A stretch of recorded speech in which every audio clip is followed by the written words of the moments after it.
IAmMelodyWaters. The juice, yeah, you know the juice. It's the juice. Whoa, I said the juice. From the music that they playing, different artists you can hear them tell their story through the answers given in the interviews. It's the juice.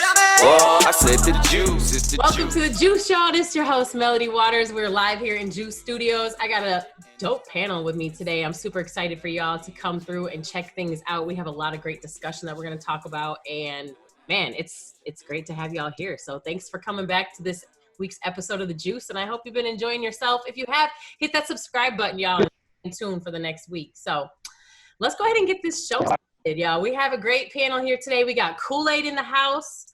Oh, we got RipCity here with us. We have VLove in the house with us today, and we got Mr. Hill. He's got a guest joining us a little bit later.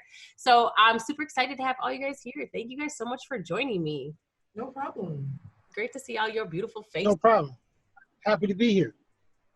Thank you. And you joining us today, Silverback. Today, daughter's birthday, so I do appreciate you taking time away from your family for this. We'll try to keep your time short. So thank you so much for. I appreciate that. Anyways.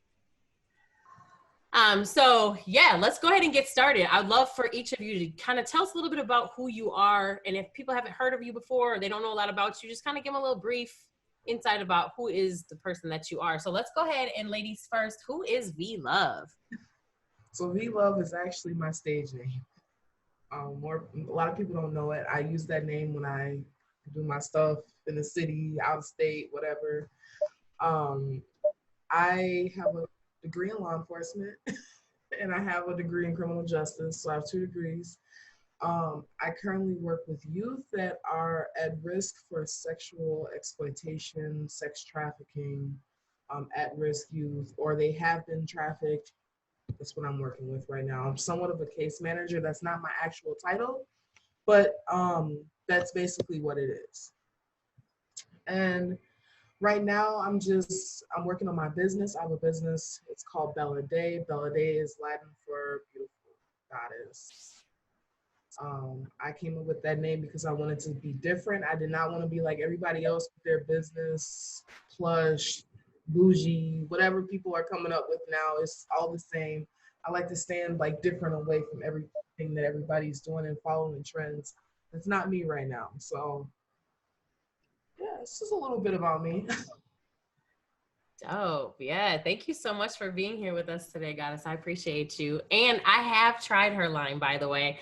I haven't fully tried it yet because I haven't had a chance to myself to just kind of unwind as I should. But I got everything, y'all. I got everything. So I'm going to tell y'all about everything. And I tried some of that body butter.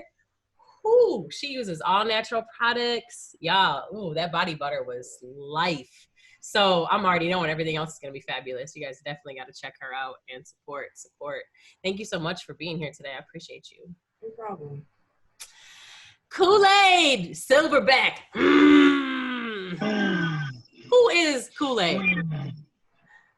Well, first of all, let me make sure I understood what that young lady's name was. It's Lady V or D? My real name is Veronica. Veronica. VLove is my name that I use. It's like my stage name, the name that I give guys when I don't want to give them my real name, whatever. So stage name, what do you do? Well, what I do is I give people a great experience when they come out to clubs and bars and stuff like that. I'm an entertainer. Okay, I mean, so what's your main thing of entertainment? Singer, comedy, what? I almost said something real. Listen. Oh, okay. All right, I'm back. Hello? Yeah. V, listen, this the Juice. We on here Hello, to turn how up. you doing? How you doing, everybody? Mr. Hill, what's going on, man? Hey, what's going on, everybody? Sorry, my computer was lacking in the network. Thanks for joining us. Appreciate you. Okay, I appreciate you all. Hold on, let me see if I can get some volume. Mr. Okay, we're good. Mr. Hill? Microphone check. A little bit about who he is. So, he can. Thank you. Okay, a little background. Oh God. You want to go in comment? No, Mr. Hill. Hello. Go Can you hear me? No, we have another panelist, Kool-Aide. He was just talking about himself. Awesome. Awesome. That's why I muted you. Just a moment, please. Right. Well, I was getting ready to. I wanted to see what Lady V was doing on the mic there. I wanted to hear her mic for a hot second, Melody. You thought she was gonna spit something for you? Yo. Yeah, I wanted to hear it. No. No, I'm not a rapper. I do sing, but I'm not serious about it right now. But I'm actually a dancer. So. Oh, okay, gotcha. Yeah. All right. But here's the thing. That's just a side hustle for me. If anybody know me, I'm like a hustle. I work all the time. I'm always looking for ways to make easy money, even hard money. So yes, I do that at one of the bars up here, but I'm not there at this moment. And I also travel out of state to do it. So a lot of people don't know that. They'll probably find out and be like, oh my gosh, I didn't know. Like, I don't put it on the internet due to my job, my line of work, my parents, respect, stuff like that. I try to keep that stuff off social media. If you see me, all right. So. All right. For those bookings too. That's love. All right. All right. Period. Melody. Yo, what's going on with your Kool-Aide?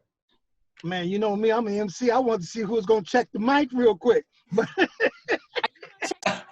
about you get on there and say real quick? You talking about Mr. Hill?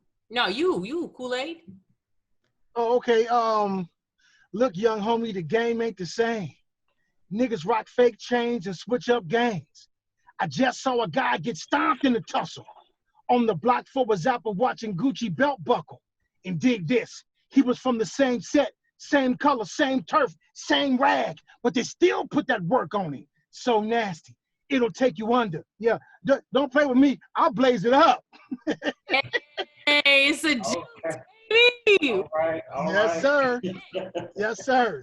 Okay. The house today.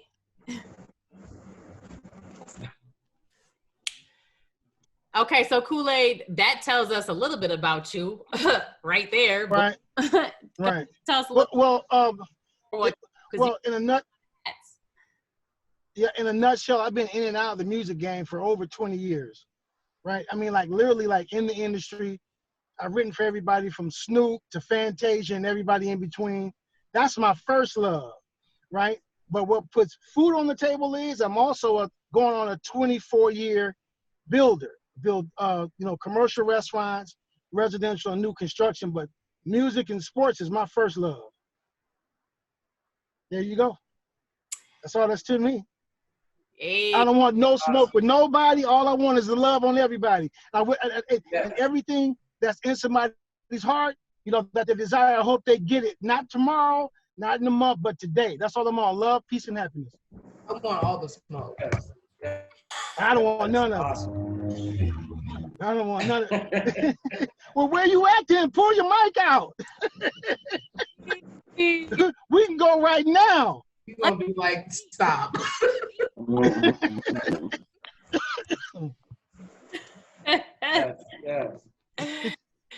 No, don't play with me, y'all. Y'all know I got beats for days. Stop it. Mello, you better knock it off. This will turn into something different on the juice. Hey, it's the juice. You never know what's gonna happen, man. You never know what's gonna happen. Right. Right. That's how it be. That's right. Yo, RipCity's in the house. RipCity, tell us a little bit about yourself, please. Who is RipCity? RipCity. I'm a rapper. Hey. Before Uh-oh. that, I'm Rip. a father, though. I'm a father before anything. But I've been rapping since like 07, but I stopped for a while just being a dad and dealing with but I got back on it for like the past 2 months, and I think I've been in my bag. Hey. Melody, hold on. Melody, you can't let him get off here without dropping a 16. You can't let him do it. Oh, he gotta rip the mic. His name's RipCity. Fuck What's you. up? Absolutely. I got you. Check. These niggas don't want it with me. I keep it 50, 150. That's real nigga 101 for you bitch ass niggas trying to keep up with me. Yeah, I do this shit. The city quiet ones you gotta watch. Better watch your back cause your heart gonna tick, but I make sure that bitch won't top.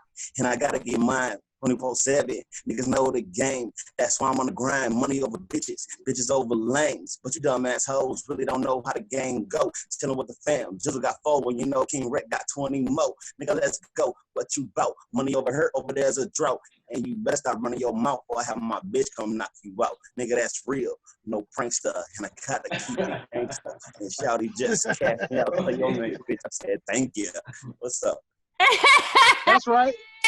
That's right. Hey, let's get it. Okay. Mike. All right. Got it.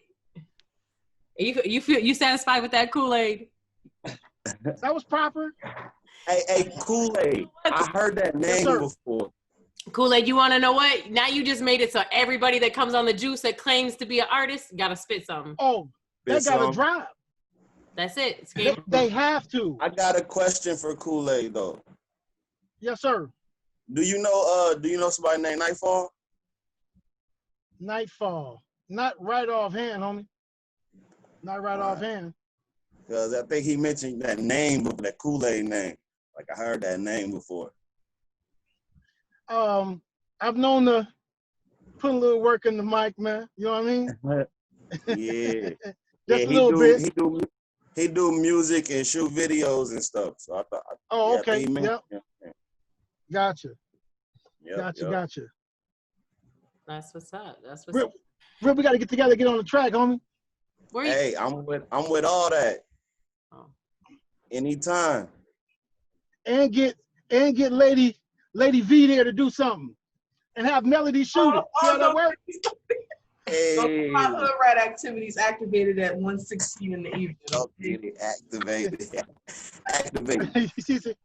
She said activated. My hood rat activities are really activated. They'll be activated by 4 o'clock when I get to 7.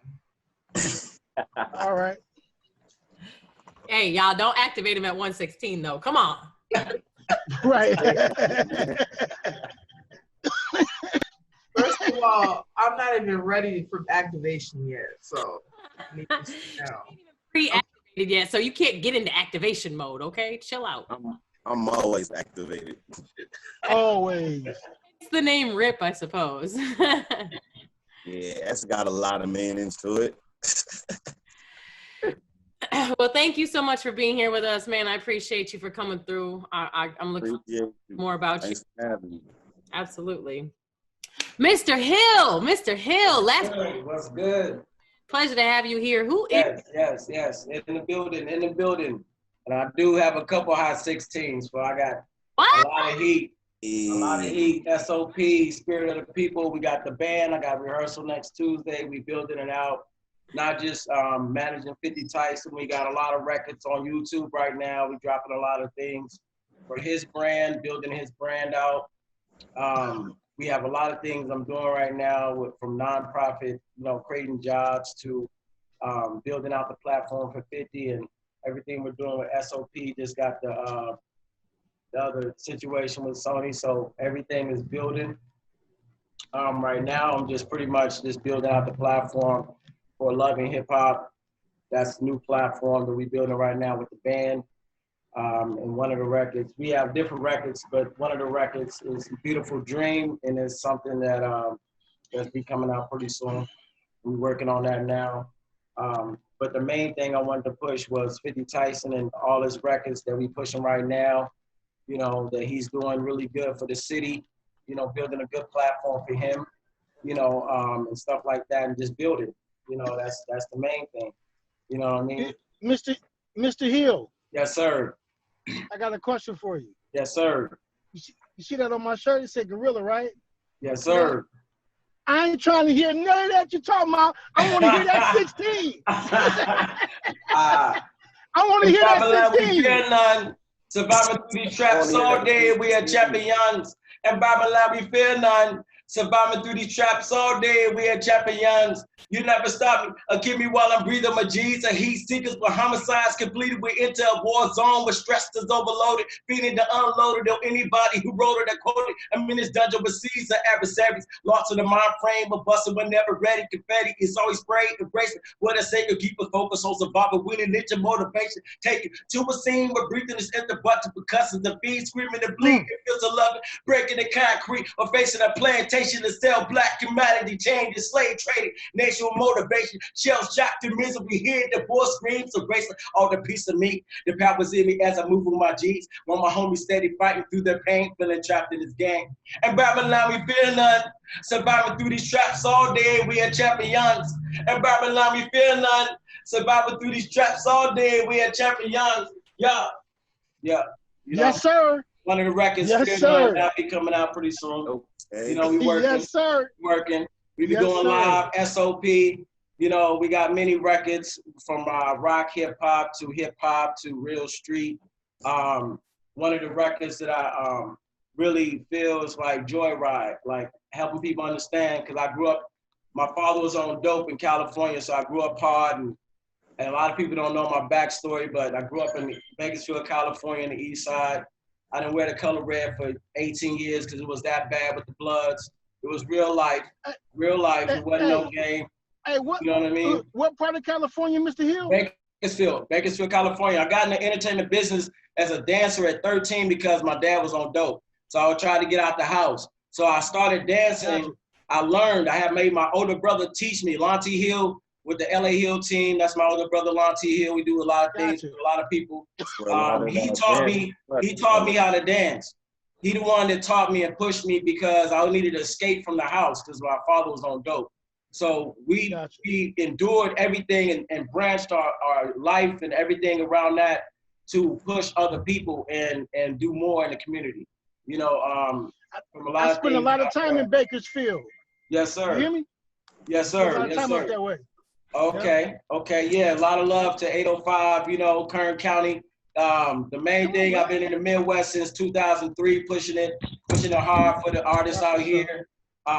Just repping Minnesota music, working with a lot of different independent artists and stuff like that, just trying to help people build their brands. And I eventually established BJHP, which is Back and Save J Hill Publishing, which is LLC and everything like that, which I push. You know my daughter, dude. Which one? You know my Who's daughter. that? Who's Nerdy. that? Oh, Nerdy. yeah. That's awesome.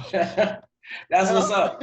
Yeah, I done work with so many people, man. I be behind the scenes on a lot. We did a lot of different things from the Mini Apollo, which is on YouTube. From we had a lot of acts come out to that production. That was awesome. To the hip hop group at the Bridge. We did that. I did that with Lonty for a couple years with AC the Chemist and a lot of different stuff. You know, just building it out. Now we got the nonprofit I'm pushing to create jobs called Teens and Trucks. So I just registered that to help create jobs for young graduates because we need job creation for graduates between graduation and college. We get those people lost. And even with the hip hop 100%. you know what I mean? We had 25, 30 youth come out the street every Wednesday for years. And I still mentor young people today. The main thing is we need job creation, and entrepreneurship is the biggest field right now. And so that's what we're creating with all the contractors that I work with. We're putting those people together. So I'm all for any type of support in that. And anybody that want to work with us, I'm all with it. Because I want to create 2 million jobs by 2025, and that's my initiative. So with the city, there you go. Everything that I'm doing right now, we got one school incorporated, and I'm looking to build with other schools that's dealing with, at-risk youth and stuff like that. So that's what I'm really building right now outside of the music and everything else. That's part of my passion, Dope. Yes, sir. Dope. Yes, sir. Super dope. Yes, sir. I didn't mean to steal so much. No, man. I love that.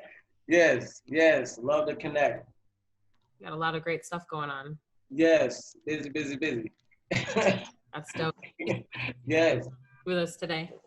I appreciate you taking your time out to be with us today. Thank you. Yes, I've been looking forward to meeting you and, connecting with you anyway, woman. You're phenomenal.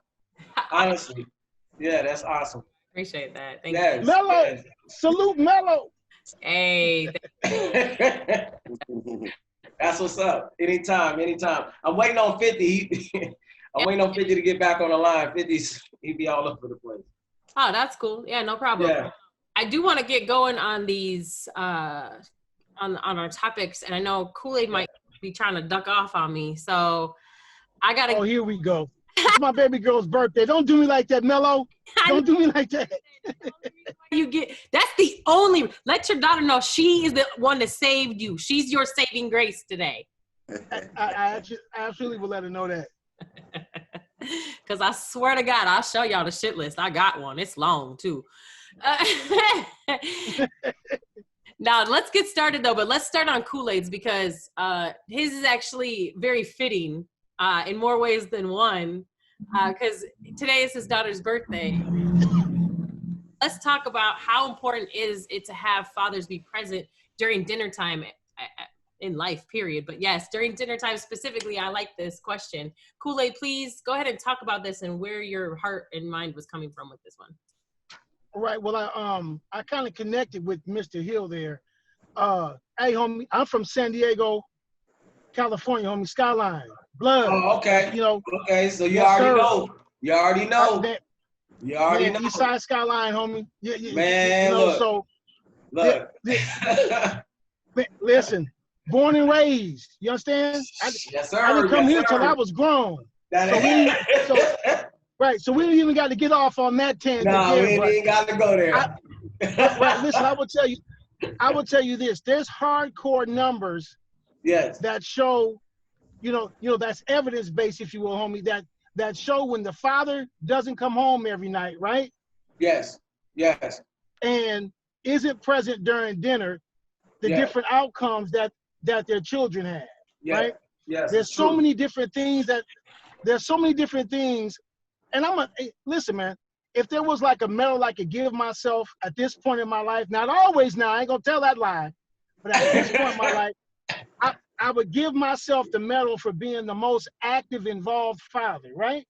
But I noticed over like the last 4 or 5 years, homie, when I'm at the dinner table, as active as I am in all of the facets of my children's lives, right? Yes. At that dinner table, when you're just sitting there communing and talking, man, I learned a ton about my children that I just wouldn't know on the normal rides home from school or dropping them off to and from their events. You know what I mean? So, you know, like here's a perfect example. Well, she's 15 today, but she was asking my 17-year-old son, so what's going on with you and, I'm not going to say the girl's name, like a girlfriend. Hey, homie, I didn't even know he had a girlfriend. Right. Hey, we don't never know until it's over. And then I'm like, God damn, right. really? So look at my son like, huh? Like, huh? What? Wait a minute. Dad, you know, I told you I was kind of talking to somebody. You know, it escalated. She was my girlfriend, and you know, now we're kind of dating. I'm like, what is this? Right. But guess what, though? So then my daughter's like, Dad, you didn't notice I'm starting to take more showers and putting on cologne and stuff? Like, yeah, I did. Right. Hey, listen. That's how you know. Hey, That's how you know. He right, man. He gonna tear me up on this. Hey, he gonna tear me up on this one. But look, so one day, it was a Thursday, right? Thursday evening. Yeah. Friday, came home. He ate and like literally crashed. Right? You already know where this story's going. I couldn't even get him up. I couldn't even get him up. So the next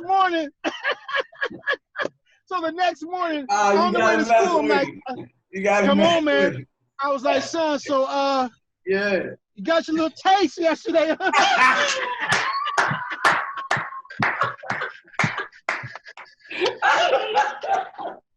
That's awesome. Hey, man. He's like, Dad, you been in my phone. It's like, listen, dude, I remember my first time. Don't be embarrassed. Hey, man, listen, and I ain't gonna talk too long on here, man. Listen, real story though. Dig this. I remember my first time, right? It was a bus called the number. You might know about the number 9, but I was on the number 9 bus, right? In downtown San Diego. My first time. Went to the girl's crib, right, Rip? You hear me? Went to the girl's crib. And look, from San Diego, look, I fell asleep on the bus. When I got, and listen, I was red and black down too. I rode that goddamn bus. Well, actually, let me back up. Not the bus, the trolley. I fell asleep on the trolley, dude. Woke up, homie. I was in Crip territory.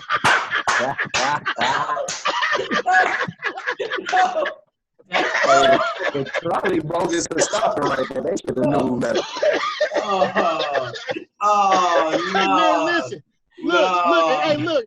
And you talking about, I thought I was, hey. Sure you want to get off here? Right, hey, look. Oh, right. They warn you every time, like, oh, you don't want to do that. Man, listen. You don't want to do that. Hey, you don't want to do that at all. Hey, man, dig this. And I was supposed to be Mr. Tough Guy Gangster back then, too. Look. I tell you this, I didn't get off that trolley. Man, look. I'm telling you, hey, that be the raw situation, and that be the situation, especially if you get picked up by the police and they drop you off on the wrong side. That be the situation. And they be the ones doing it. That be the situation. They know what they doing. Hey, listen, especially back then. Oh, you know what man. I mean? It was... Look, it was nothing to it. It was nothing to it. Yeah, horrible. So that's a little funny story about that, man. So I'll just say from my past life, the power. Right, I try to make sure I'm home for dinner. Yes. We all human beings. That's the main thing. We got this one record, you know, it's a smoke song actually. It's Roll It Up, Hit the Stage, Blow It Out, Fill the Crowd, Mic Check. Yeah, fill the crowd, mic check. Yeah, I'm Californicated and my birthday still belated. Yeah, we party for a reason that we made it in grace. Every nation is fly as we flow through a vibe. You're vibing with us all night. Your sun rises on the other side of stress of this game. We all left when the dose is flowing, cooling your brain. The exhale, we just beginning. Now we on another cruise to the night. You all right, y'all left when it flows flowing, cooling your blood. We all right, got a gifted and the magic flow and get your body right. Let it go and take a ride through the night. We all gifted. Yeah. Yes, sir. We all people. Yes, sir. Yeah. Hey, we all people. Hey. Yeah. And I don't want to feel different. We human beings. Hey, yeah, and I don't ever want to see it gone. We all people. Hey, yeah, you know what I'm saying? That band music, you know, we gonna be rehearsing next Tuesday night. I like that. Hey, Rip, the whole crowd to get on that one, huh? That's what I'm talking about. Anthem music. You know, we want humanity back. We want love and hip hop back. You know, beautiful dream. We got to uplift our women. We got to put love back into hip hop more than what it is today. You know what I'm saying? 100%. I feel like, you know, this is what God want me to do. And it's not about religion. It's about the energy of the people. You know what I'm saying? We got to rise within ourselves. And this is how we do it. We ignite the people frequency. Spells. What we speak into life shall come to pass. And this is the truth. You know what I mean? And this is what it is. Spirit of the people, SOP. Hey, homie. And I absolutely adore hip hop. I mean, good God. What it is. I don't know where I'd be without it. I can vibe to anything. Right. I love it. Don't matter. I'm riding. Hey, listen, hey, Rip, listen at this one. Now this hip hop, when you gonna be a star? Nigga, I don't know. It's been 19 plus years, homie. I might have missed my show. I know you ain't gonna give up like that, are you, dog? Man, I'm trying to tell you, these fakers then got real coy. Give them a beat, give them a mic, and they a rapper now. Every nigga with some cash got a label now. Take 10 niggas and none of them are rapping, and the nigga left over call herself managing. No real talent, just a one hit, get rich quick glitch that needs to be fixed quickly. A real stress on the rap vein, about to blow an artery that you can't start showing artistry. Compare with me, compare with me. Let's go. We gonna have to get in the session. We gonna have to absolutely for real. Like I might have to send you the address to our rehearsal, man. Yes. Man, listen. Let's go. Let's go. We got the full man and everything. Give me that address too, man. I ain't mad at you. Absolutely. I ain't mad at you. Yes, sir. Let's go. We gonna network for real. We gonna network for real. Let's go. Yes. Absolutely. Yes. Hip hop is alive, baby. Oh, 100%. Yes. Yes. 100%. I'm loving this right now. I appreciate you, Melody. I appreciate Lady V, we waiting on you. Yeah. Hey, We waiting on You know Lady we B got to it. warm it up. Come on, let's go. I'm coming to tear up that motherfucking mic too. I don't know what y'all thought. Get Oh it. shit, let's do it. Where you at then? Oh what? Let's do it too. Let's go. Let's go. I love The female juice. MCs. Let's go. The juice. Where you at, Mello? Juice. I'm just messing with y'all. I can't. You had me funked up. I'm like drinking water. I'm like, yeah. Man, for real. Yo, For real.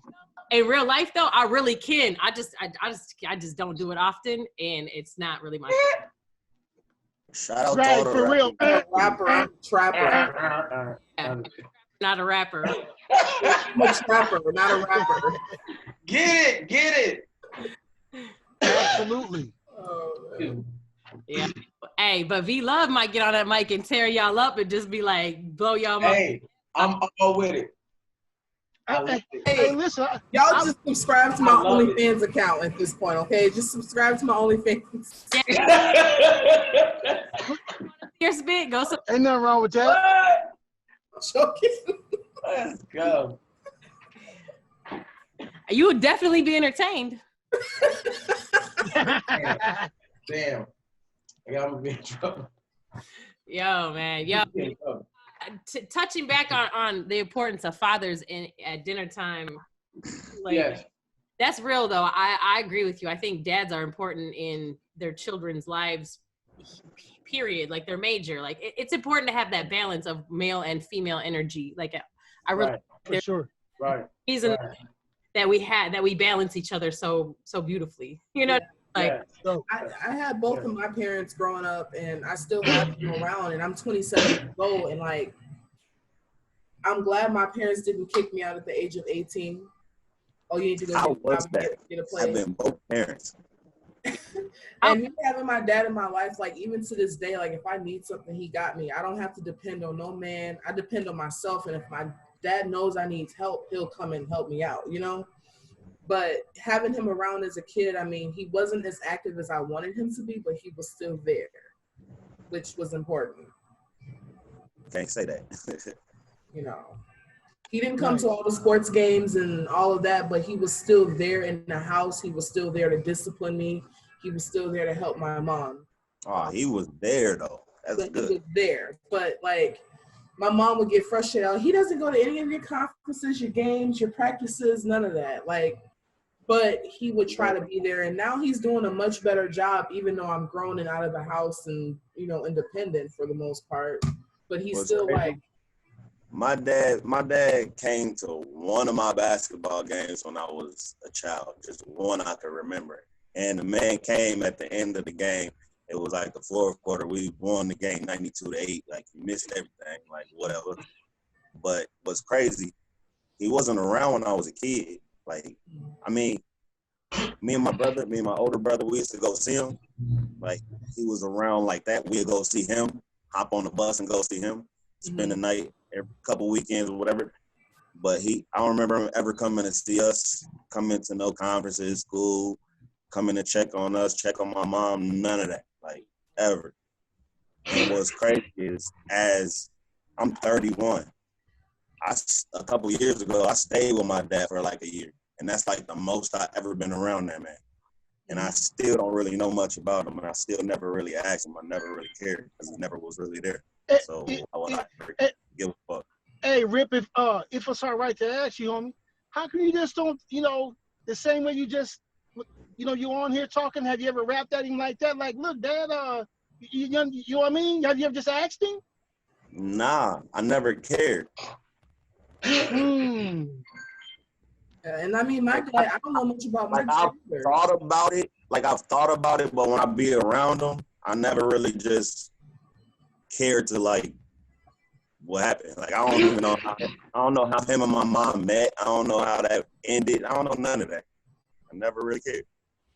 Like, I got 5 kids, and just, I've been in, like, when my kid was born, I was an in-house dad there all the time. Like, birth, umbilical cord, cutting, all of that. That's dope. And there was a point in time that I wasn't just going through stuff with a mom, that I wasn't around for a few months. like we all cool now and it got better. But like just going through my situations and hearing stories about my dad through my family and stuff, I never was mad at him or fought at him for nothing. I just took it as I go through stuff with my baby moms. He was going through whatever he was going through with my mom or whatever. Like they situation was their situation and it didn't work out. So I don't fault him for nothing. Like he couldn't handle the situation, or she couldn't handle the situation, or it was what it was. So I don't really like. That's how you took it, and that's how you dealt with it. That's how you dealt with it. I just know I wouldn't do that with my kids.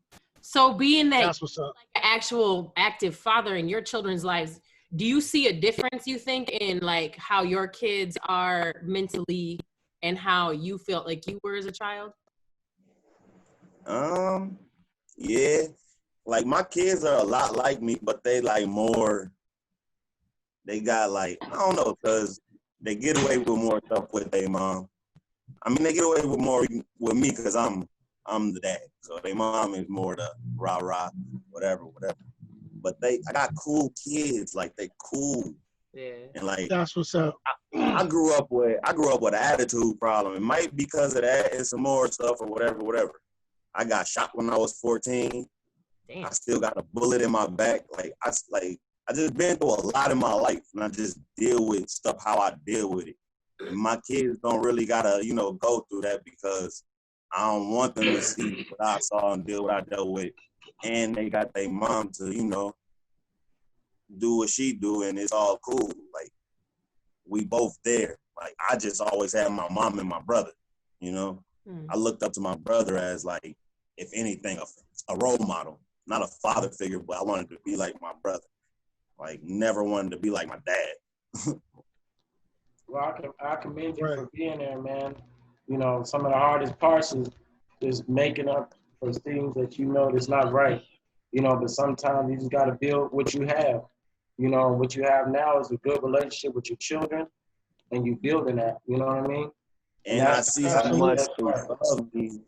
And I see how much they love me, and it sometimes I just feel like that's crazy. I never sat there and had that love for my dad like that. Like my kids love me to death. I love my dad, but I can go years without talking to him and not care. Like I couldn't do that with my kids.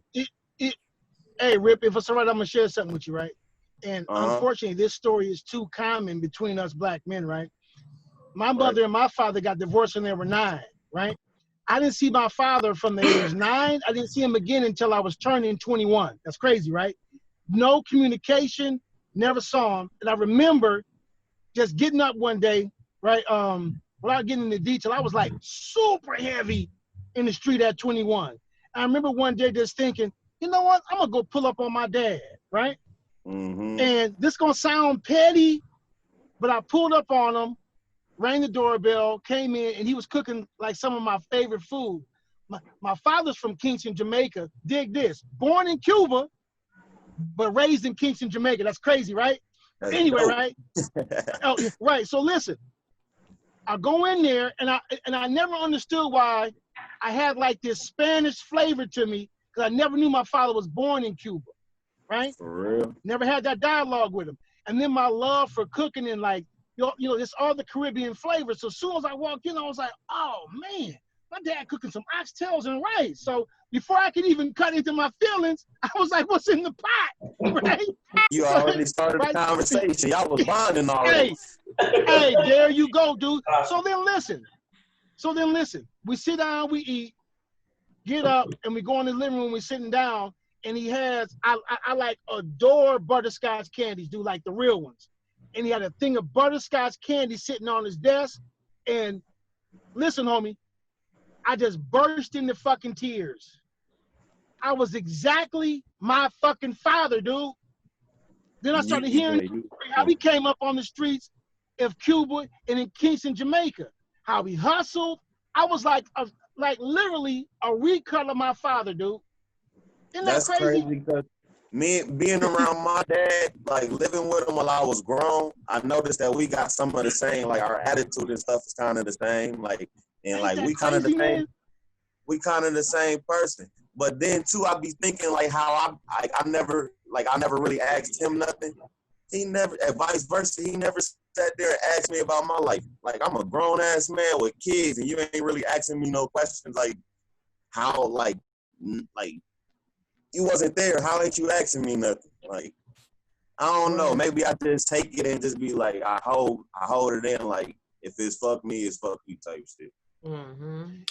But I don't think it's fuck me. I don't know. But guess what, like, though, Rip? And I can't say this like 100%, but I will say this, right? Like right now, us three black men on here having this conversation is therapeutic for us all. The dialogue, homie, take it from a fool. I'm 49, Rip. Take it from a fool. At some point, even if it's not for you, homie, do it for his grandchildren. You understand? Your children. You gotta jump that dialogue off, right? Because he might be thinking the same thing you're thinking. I really want to have this conversation with my son, but I don't know how you're gonna take it. Y'all might be thinking the same identical thing. Yeah, and like my older brother, like he was locked up and he had like he was the type that fuck my dad, da da da da. I never was like that. Like I love my dad, it's cool. I just keep my distance. Like, you know, he was just all I talked to him, you know, like I said, I lived with him. Like we were cool. I just never asked those questions to like get to really know him like people know they father. My brother was the fuck him, but one time he wrote him and to like really like he apologized and like broke down to him. And my dad ain't really respond to him either. And that was just weird to me. Like, what the hell? Hey, Hill, Rip, Love. I want to ask you guys a question here real quick, right? Because these kids are starting to show up at my crib here. But yes, look, sir. I read this book, right? Called The Shack, right?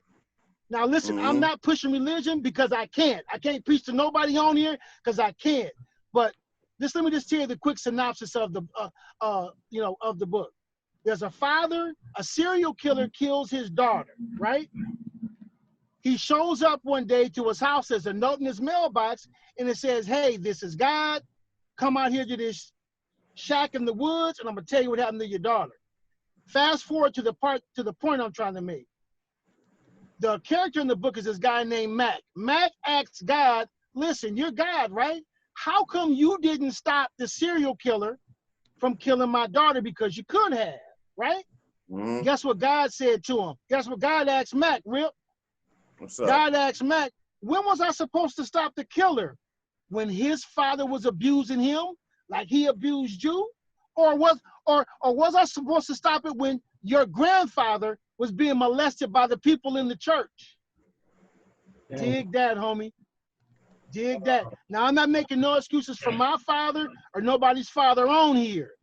But the point I took away from that book is we all have to start somewhere treading our own water and our own, relationship with the people in front of us, right? True that. Hey, your father's father may never sat down and talked to him, right? Yeah. Yeah, you can't. I'm not making no excuse. I'm not making no excuses, homie. I'm just saying. You feel me? That's why I said, like, I never really, like, fought at him for whatever. I just, like, kept it at bay in that distance. Like, all right. Right. Like, I ain't got no ill will towards him. I love him to death. Like, but, like I said, I can go years without talking. So I couldn't do that with my mom. Like, that ain't never going to happen. Right. Hey, Rip, Mr. Hill, Love. Yes, sir. Yes, sir. I gotta jump off this thing. Man, please, I'm gonna look for both of y'all on Facebook. Melody, please connect me with everybody. And let's get together, gentlemen. Okay? Yes, sir. Yes, sir. All right. Yes, sir. The juice, baby, the juice. Hey, I'll catch y'all next time. Hey, all right. Happy Earth Day to the young goddess. Please tell her happy Earth Day. All right, thank you, sweetheart. Happy birthday. I appreciate y'all, man. I'll wrap it on a little bit. All right. Peace. All right, later. Peace. Yeah. We can continue if anyone else has things they want to say. We can continue about that topic. We don't have to stop. That's awesome. Yeah. My experiences. My dad. Like I said, my dad was on drugs, so I had a tough relationship with my dad because I didn't know how to take take the situation. You know, I used to go through a lot because we all lived in the same house and everything like that. And my mom worked as a waitress all her life until she collapsed with cancer, and she's in a home now. You see your dad do drugs and stuff? Like, was What you happened? witness it? I couldn't hear you. Did you like witness your dad doing drugs and stuff in the house? My dad used to ask me to go get the dope for him, and I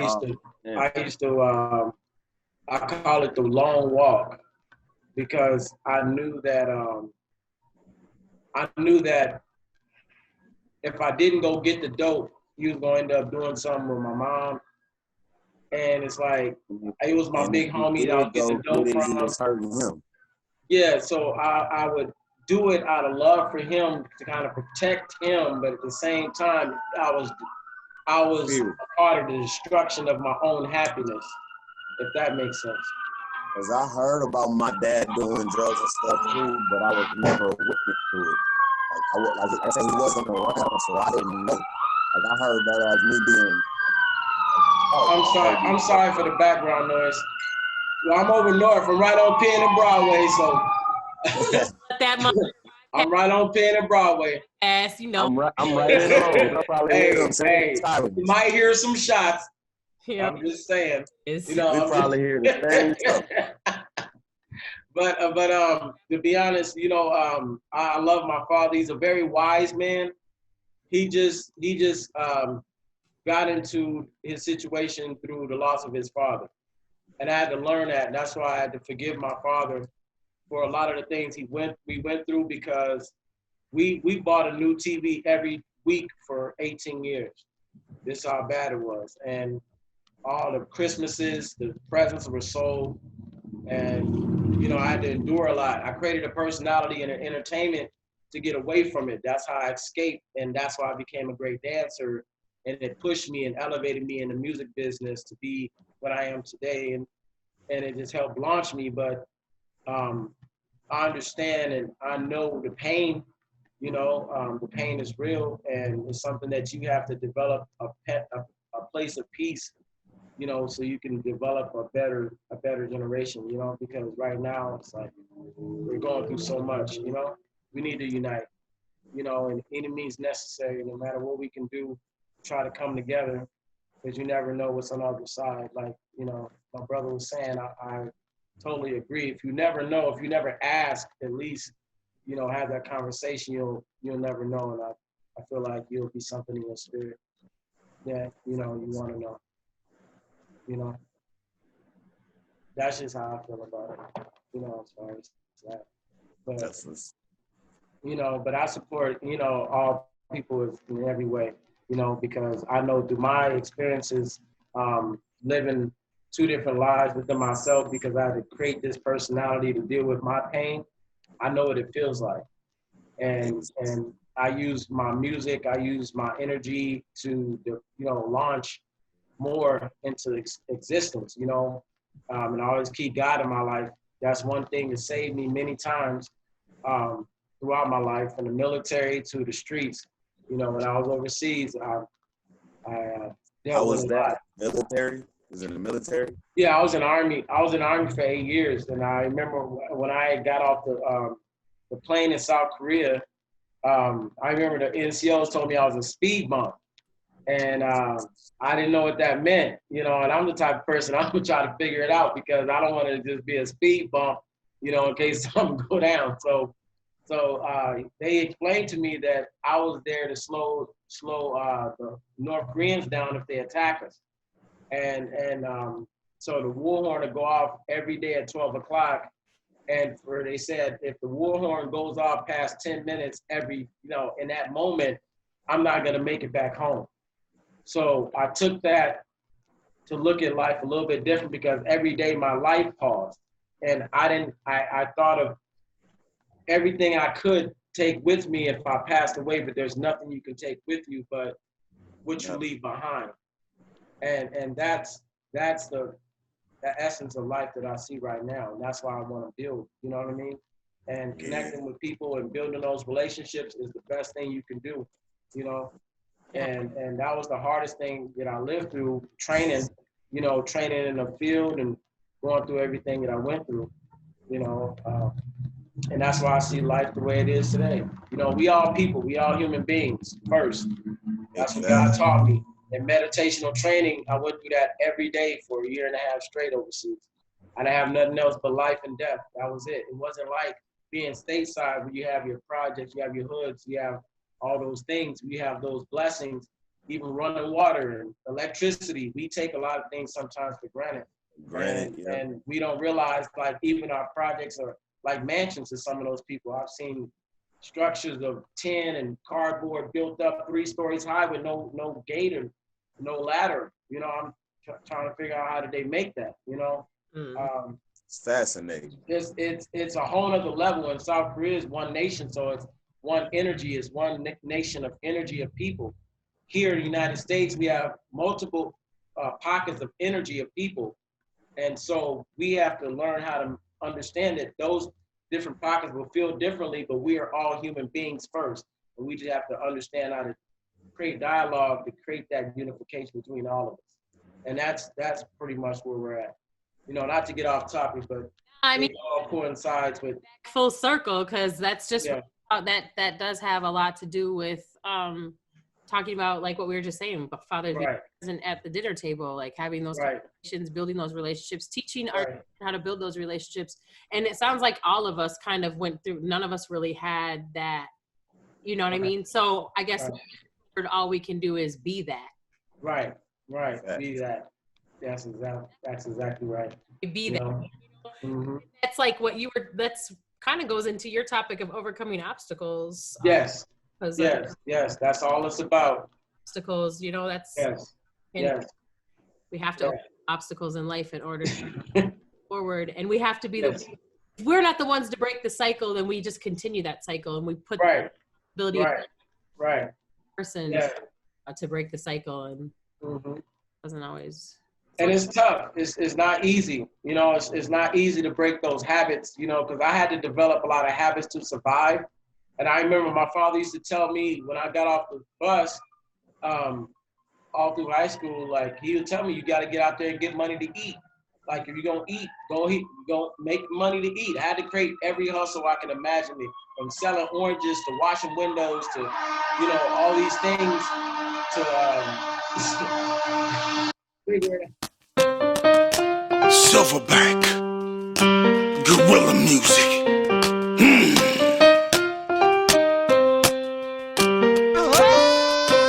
Get it, you're grown, it's your life if you wanna trick it off. I'm just saying you ain't gonna get it back once it's gone, it's lost. And yeah, I dig, you going through this, that, and the other. Got some feelings going on the side, you about your biological father. You need to stop right there, cause that shit right there ain't fair. You got a dad right there, and he been there when he care, nephew. He's the only dad you have, the only father you know. He raised you up from a year old.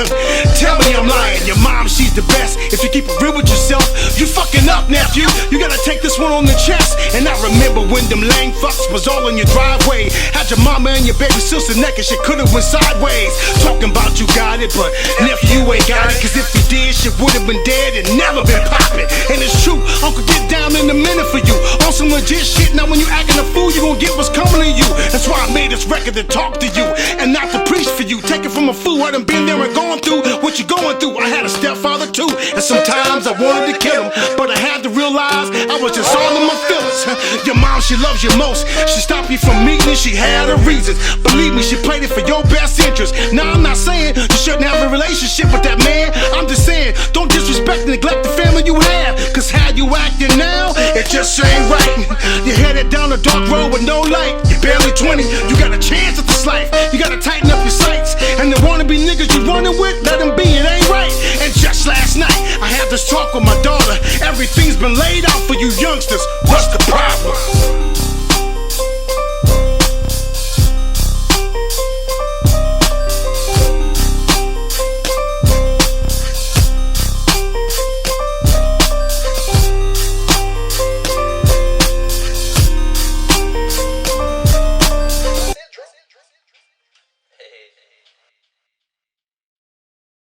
Rest in peace, George Floyd, and to all the lives lost due to police violence and COVID-19.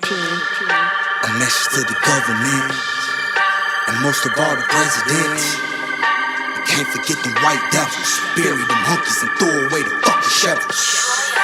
400 years and running. They say that history repeats itself. Well, I guess this is a secret. Black lives matter. Power to the people. They say the dreams come true, this what it feels like. They used to beat us down and treat us just like field mice.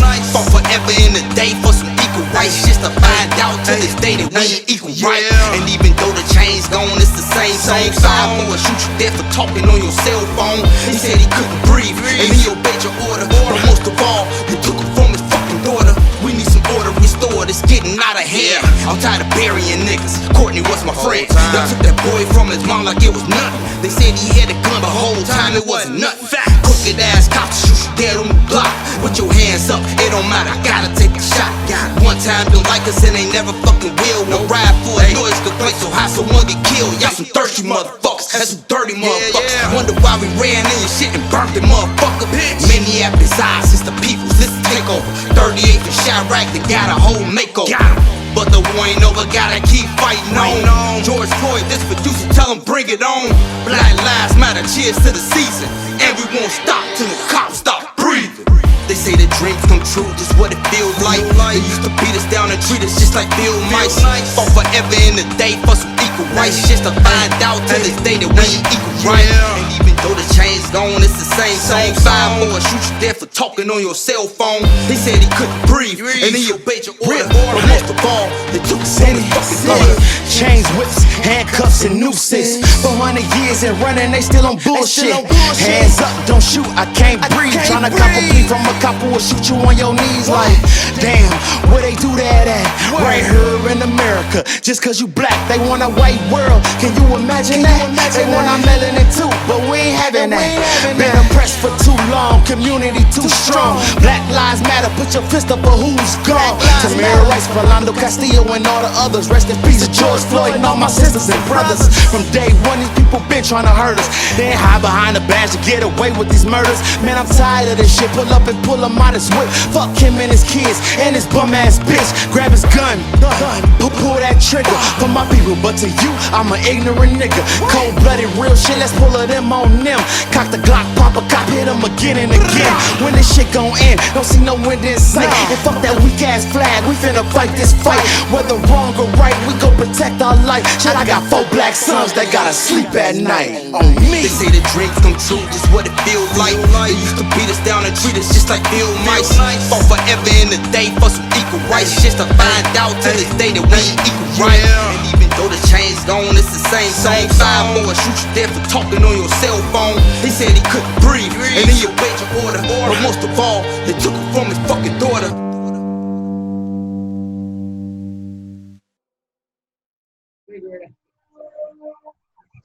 That's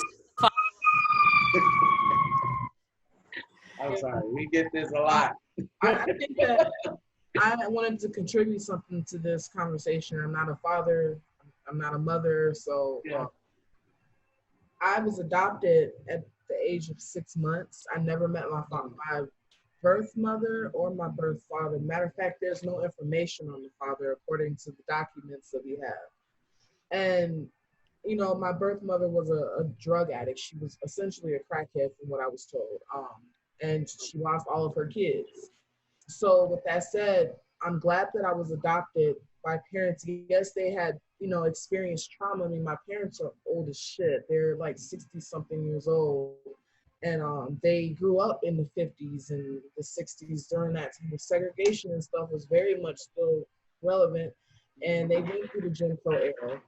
And my dad, he was in the military and stuff. And, you know, their whole thing was to make sure I stayed on the right path because of my birth mother being abused. She was on drugs, alcohol, you know, health issues, all types of stuff. And they didn't want me to go down that route. And I'm so thankful for the fact that you know, I came from that strict household where there was structure there. If my mom couldn't handle something with disciplining me, my dad stepped in, and that's when, if y'all don't listen to him, I can get the fuck out at this point, because they're not going to tolerate no disrespect in their household, especially when it came to bills, you know? But my dad, with his whole military stuff, I believe that he suffered from PTSD. I'm not exactly sure. He never talked about any of the stuff that happened in Vietnam or his experience in the military outside of, I mean, maybe stand in shape. I don't know. Like, he didn't talk about his experiences. Right, it's tough.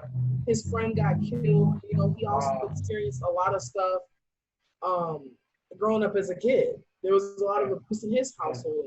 I mean, the way his parenting style, it was very important. But then again, it was like, bro, do you have any type of empathy? Like, do you have like an understanding? Well, back in my day, and I'm like, Dad, look, things are a lot different from how it was back in your day. Right. Some shit is still the same, but bro, like, you grew up in a different time era. Like right now, we're starting to see history repeat itself. But growing up, like I said, he was very strict, which was a good thing because it did keep me out of the streets. It did keep me from getting pregnant as a teenager because I knew I was going to get kicked out. And it also kept me out of the prison system because I got arrested by the police. When I was a kid, I got picked up for curfew, and both of my parents made my ass pay for my fine, and they say, you better not ever do this again. And my dad gave me hell for that until I was like 18, 19 years old. So, I mean, fatherhood is definitely important. I think that our men need to be healed. They need to get some type of help because unfortunately what we're seeing right now with the generational trauma is a lot of men aren't able to cope with the stuff that's going on in their lives. And as you can see over the last few weeks, it's been traumatic experience after traumatic experience.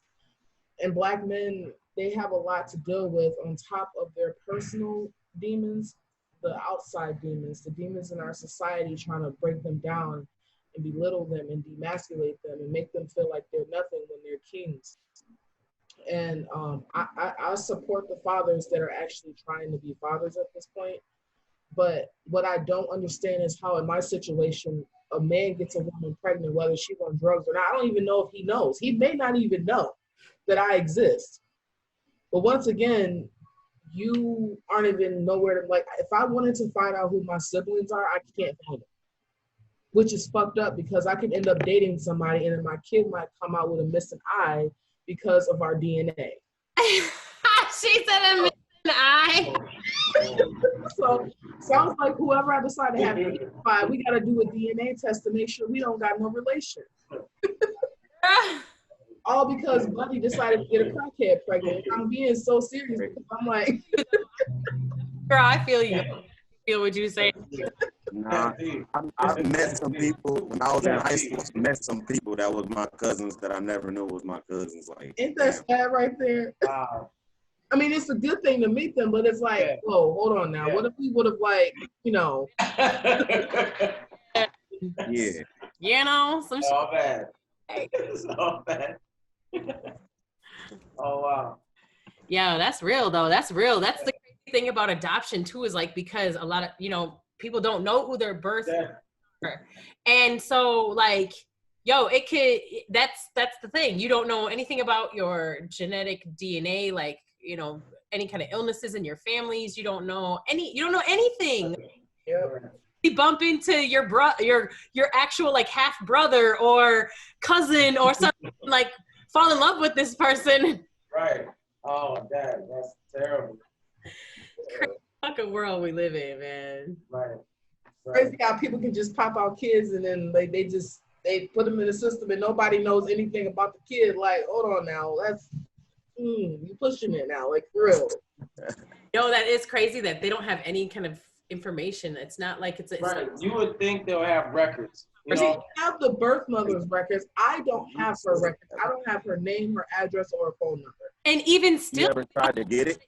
Information about her life or where she or about her, you know, her health history and all that stuff. They don't. I mean, you may have to go through a private channel and hire somebody to.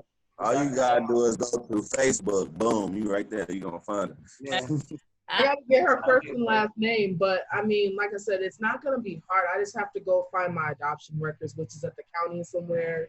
Yeah. And I gotta figure out which county I gotta go through because it was. Oh, that stuff probably backed up right now too. I don't feel like doing all this, and I was supposed to do it, and I'm like, okay, I just want to find out who my siblings are, and potentially just, I would love to know who my biological father is. I think that's important for somebody to know, you know? Right. And my parents always try to make it seem like, oh, well, my dad specifically feels like if I try to find them, I'm going to hurt my mom's feelings. And I'm like, how am I hurting anybody's feelings? Y'all know where y'all came from. I don't. Right. Y'all don't know anything about these people that you do what you need to do for you. You know, and I feel like do what you need to do for you. I feel like adoptive parents understand that. Like, yeah, they know what they've gotten themselves into, and they know right. they're curious one day about who you are biologically. Right. They know that. Right. I don't think that they would be offended by that. And if anything, I think they would encourage you and support you. My mom encourages me, but my dad, he's just like, maybe he feels like you're wasting your time. Possibly, but I'm like, bro, how would you feel not knowing like anything about, like you got a whole book about the mom, but there's nothing about the dad. Now I need to talk to her and figure out, okay, so do you know who you got pregnant by? Like, were you high? Was this for $40? Like, what are you doing? You know? Right. So I'm just, it hurts because it's like, damn, like you were priceless. So even if it was for $40, you're priceless. Right. Yeah, no, I was joking about the $40 part, but after I found out about her history, I'm like, oof, okay. You know how that was. But really do actually understand, like, I can understand how that might feel. Like I can see where you're coming from. Like it's not my experience, but like I could definitely understand how that would feel. Like I'm putting myself in your shoes. You know what I mean? Like not know who, like, cause I didn't even though I knew like my father's name, I didn't know my dad, but I knew of him. So at least that's different. I can't even imagine like having a piece of knowledge. You know what I mean? Like just know nothing. Yeah, I mean, like I said, I'm grateful for what I do have, but the unknown and the void of not knowing, like, you know, like when you're the only adopted person in your family and people are looking at you, not to mention I'm the only child, there are siblings out there that I'm unaware of. And I just feel like maybe if there was more of some structure within her life and the people she became involved with, maybe there would have been a little bit more of help. Maybe I could have been sent to the family or something. But one day I will go and look for them and see, like, you know, if I can find out who the father and the mother actually are, the siblings. I just want to know who the siblings are at this point, because I don't care about the parents. I have parents that gave me a wonderful life, but not having that, the big brother or the little brother or the big sister or the little sister, I didn't have that, you know? So, that shit probably eat at you sometimes. It does, because it's like, okay, when I have kids, depending on who I get married to, make sure it's not my brother, they're not gonna have aunts and uncles, you know? And then they gonna wanna know when they get older too about, right, you know, their history and their family, and they gonna start asking questions, and I'm like, I don't know nothing. Like, so it sucks, but at the same time, it's like, I mean, with all the bad stuff that's happening in the world, and I see other people in the situations they had, and they didn't have any father in their life, there was no male figure in their house, and if they were in the house, there's a high possibility that they were toxic in the household. Been seeing a lot of that lately, like people can't get along, and then, you know, the father is in and out because he either wants to do what he wants to do and the woman doesn't like that, and then sometimes they can't put their pride to the side and just be co-parents, like co-parent and just do what's right for the kid, you know? Facts. And I mean, that's one of the, I haven't had kids yet because I'm afraid to fail as a mother. It's not that I can't be a mother, it's just like I want to make sure that whether a man is there or not, I can hold my own for my child. But How old are you, if you don't mind me asking? I'm 27. And I'm starting to think God don't trust me with kids yet, but that's okay. I'll stick with my cat.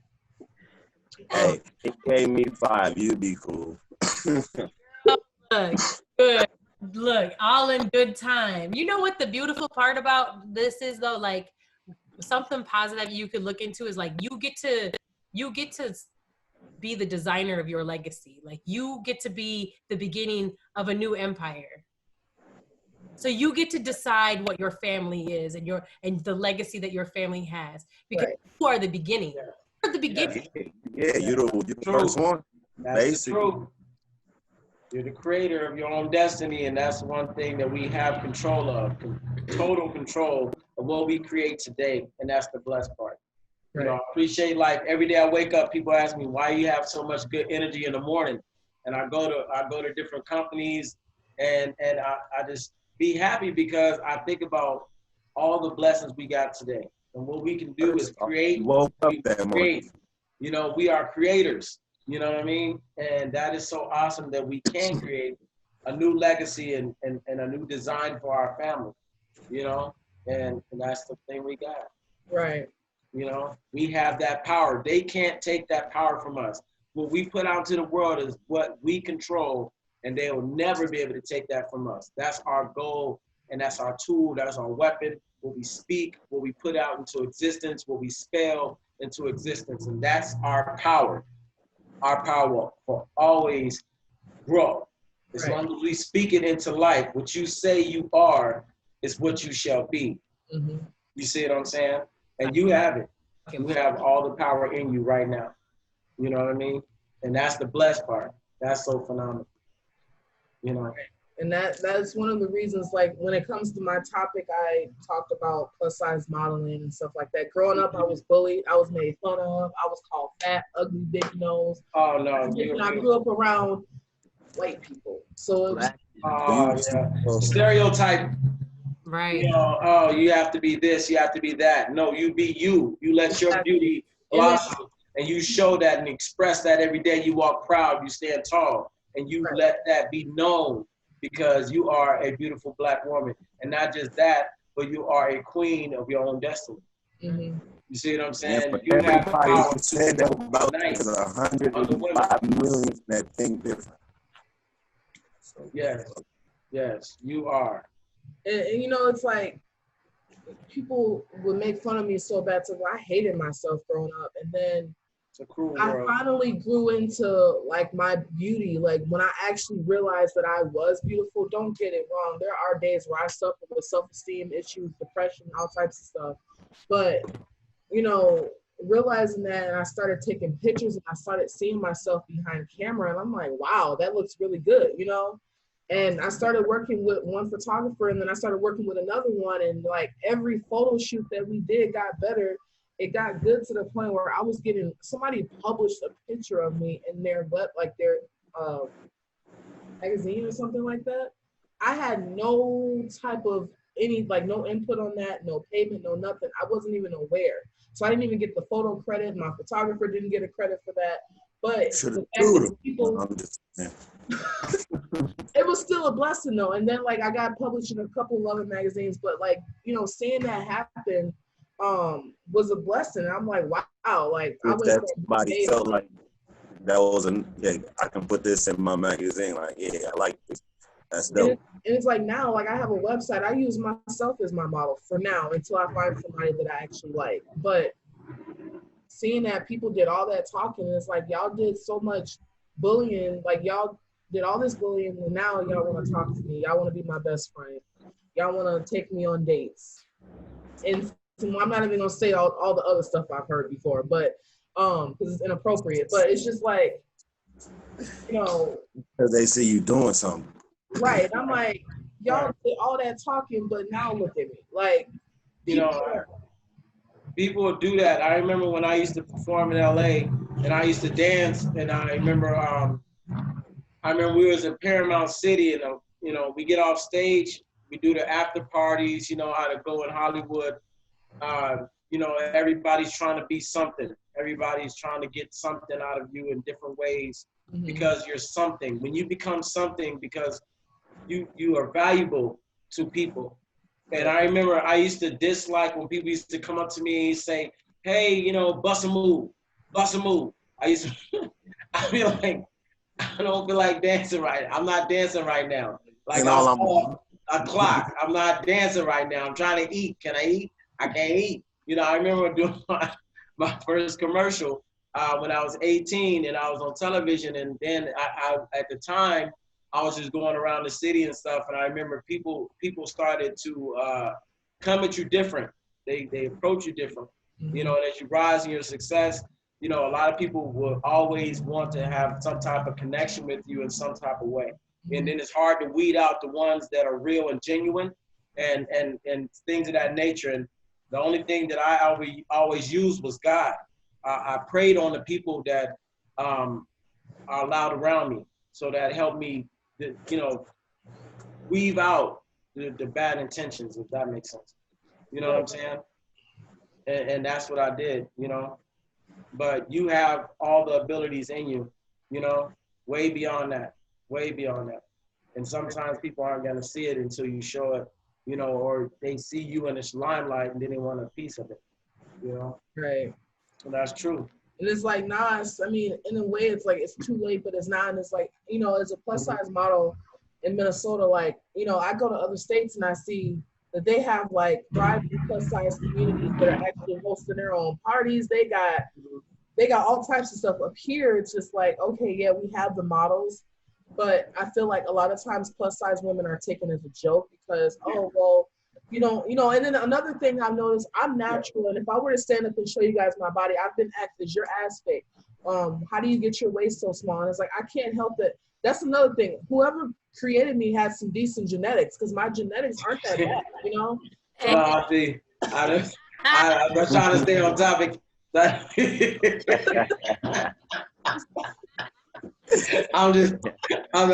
it. I'm listening. I'm saying it's like, I'm glad that I have the body that I have, because it's actually decent. Girls are paying $5,000, $6,000, $7,000 to go get an ass when I already. That's true. That is so true.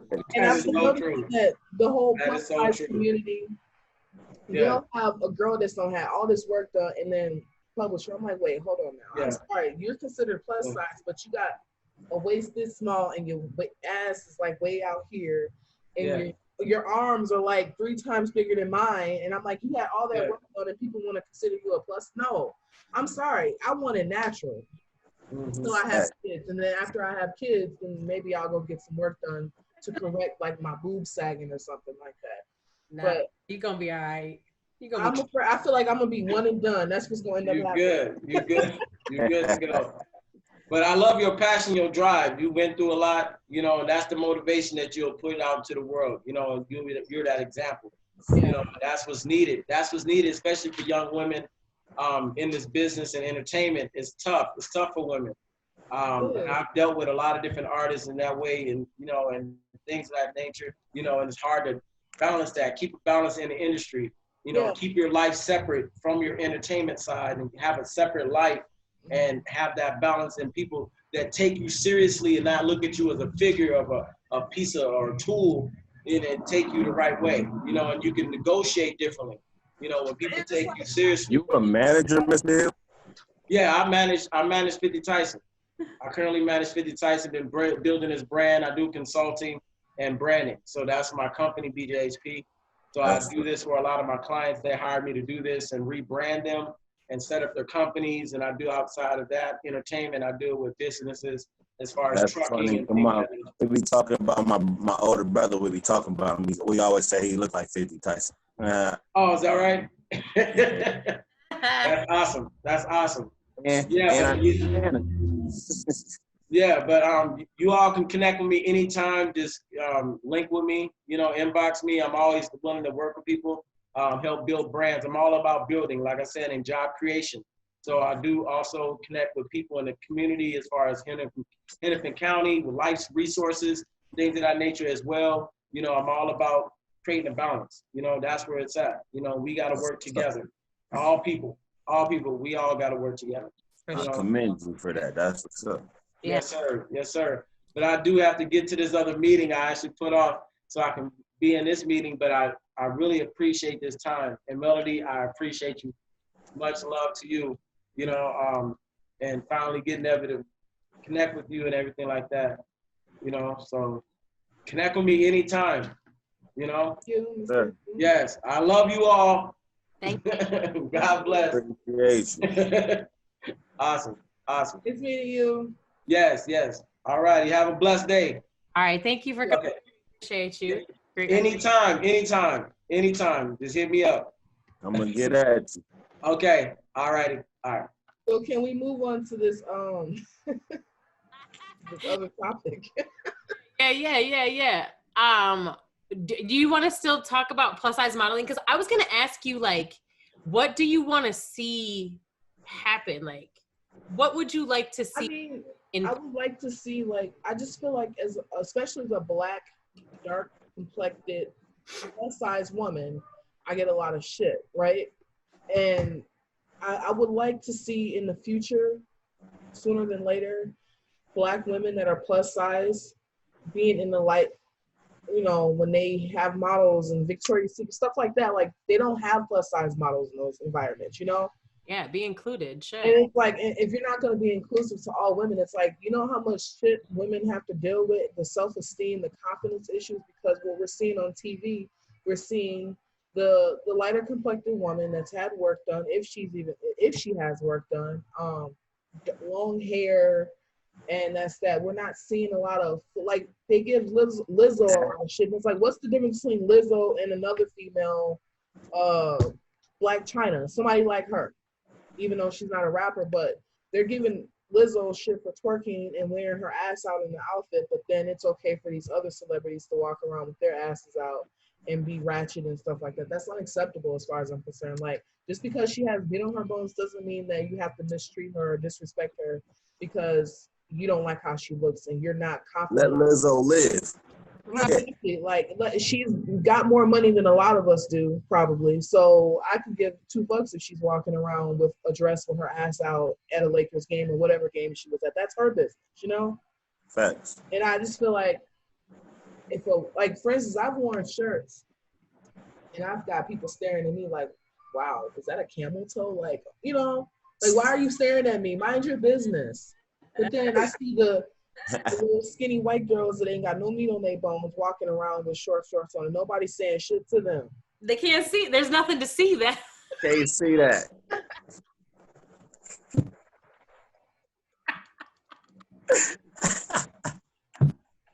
That was funny.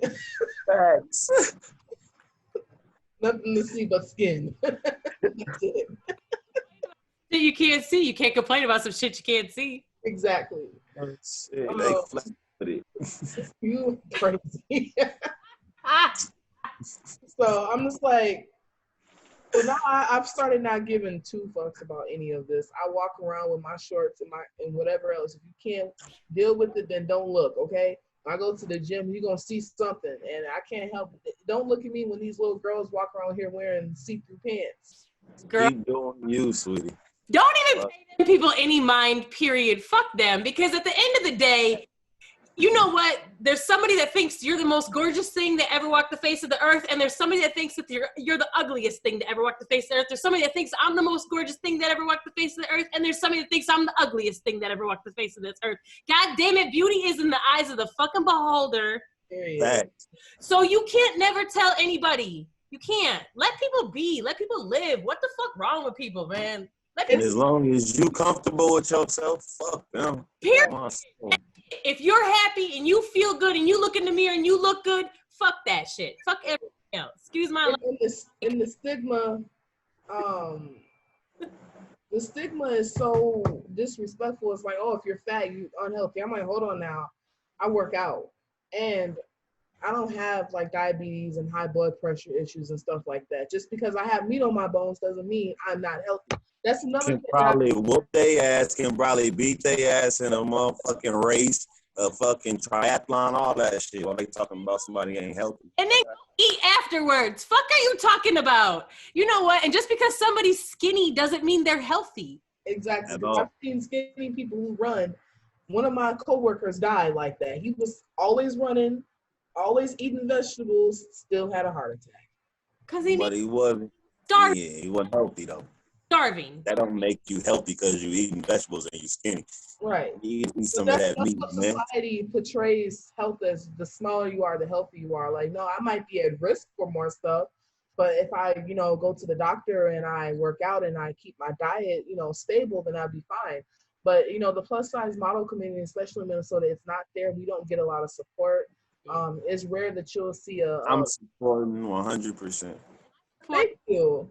appreciate you. But it's like now I'm finna start stepping on necks right now, and I say that in the most humblest way because I feel like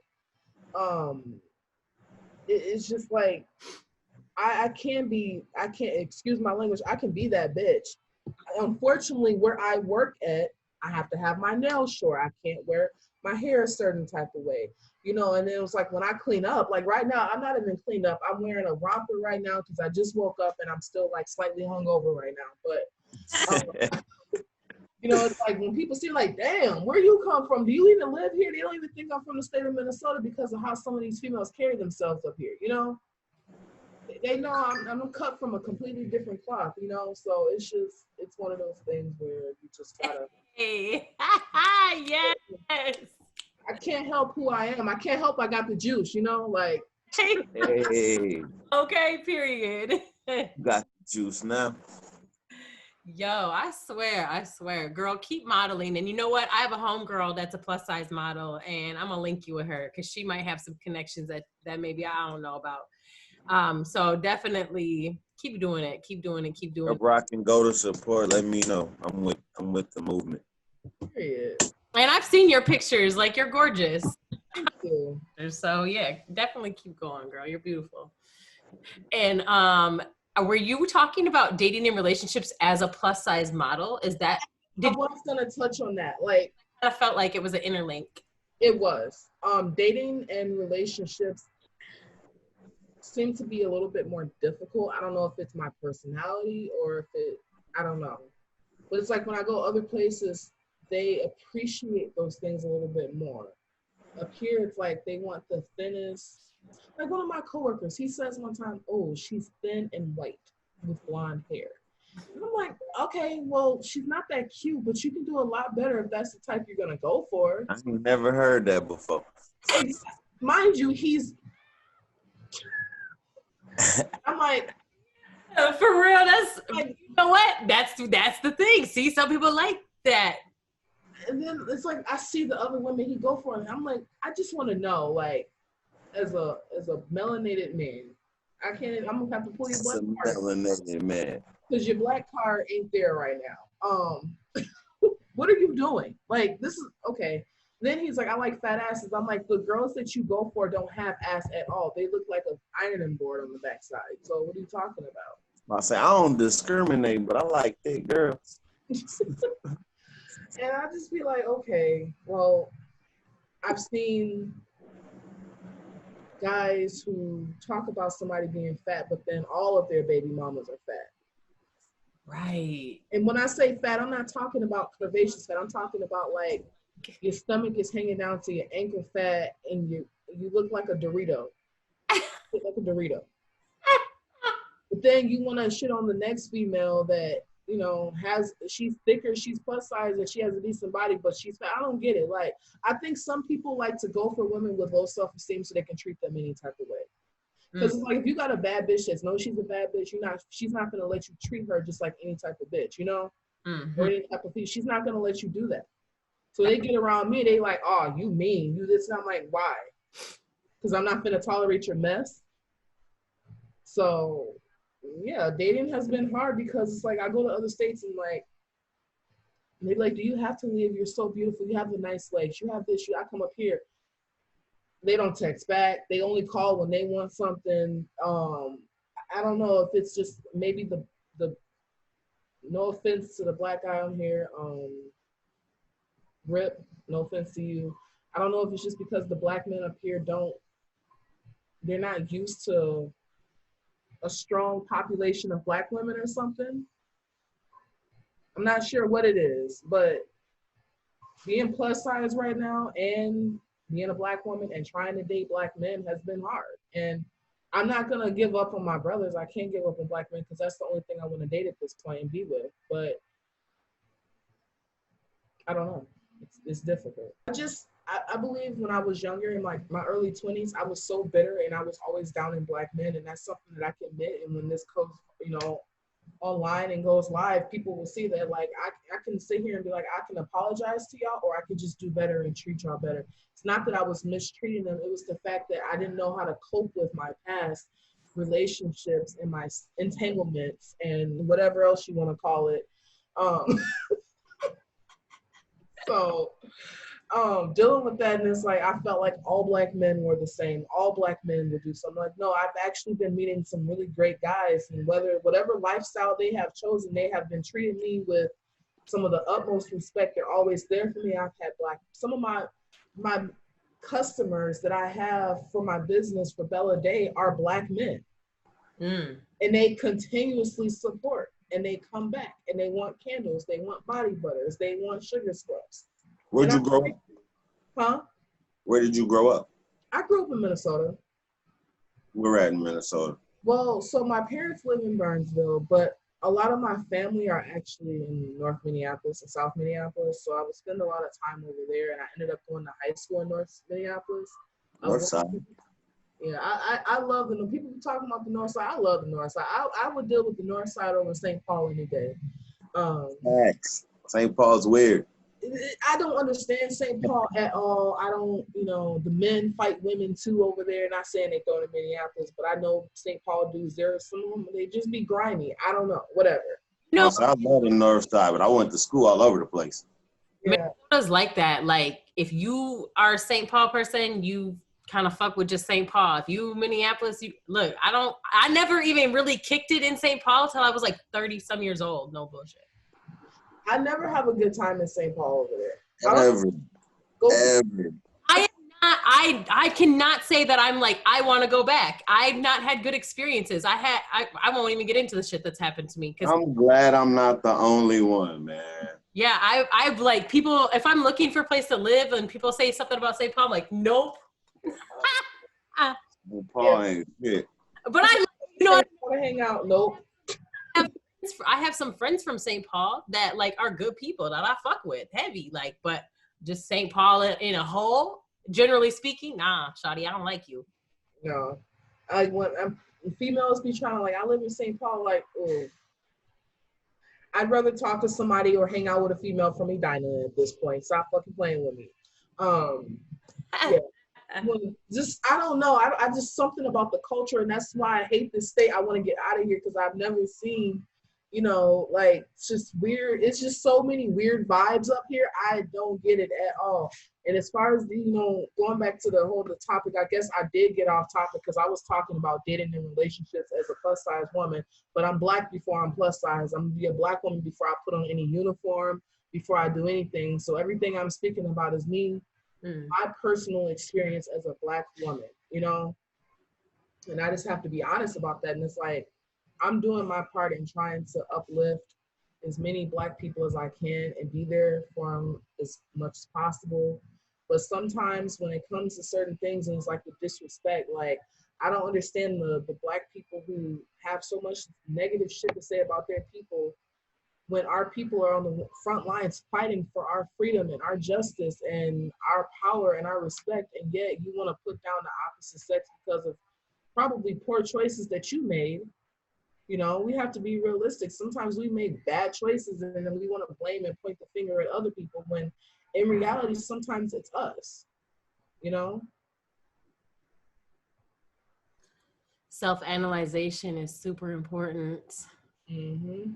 We always it's a hard pill I had to swallow. Like when it came to my dating, now I'm like, I don't want nothing. I'm about ready to start collecting down payments from people. If you want to date, I need a down payment of $1,000. Otherwise, we're not dating because you're not gonna waste my time for the next couple of weeks.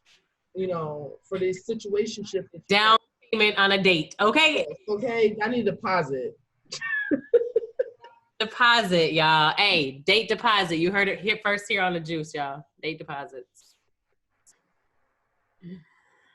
Oh yeah, shit's real out here, girl.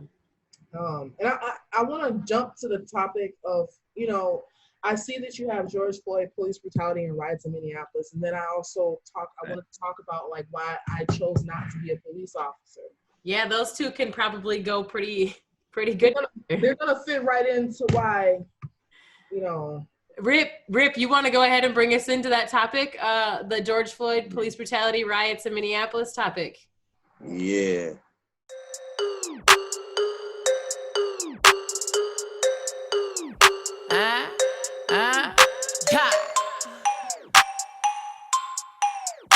Cheetah. Woo. I put your face on a t-shirt. Did the motherfucking dash till my feet hurt. I fuck with Nas, I don't mean to brag, but all of my shit has been ether. Don't give me that weak sauce, I need a perk dick, I need a motherfucking pleaser. I need a nigga that's a top boss. Give me Louis bags that I can wear with my t-shirt. I got that hot sauce drip, I am that hot sauce bitch. Show me the cash, run me my money for I pop your top off. Slick, I been that top dog, sis. I been the table for my kids. I'm feeding you bitches a bag lunch while I'm eating the top dog bitch. Pretty bitches love commas, but I don't need a ring, little nigga. I ain't popping pussy for the bag. I just had a dream, little nigga.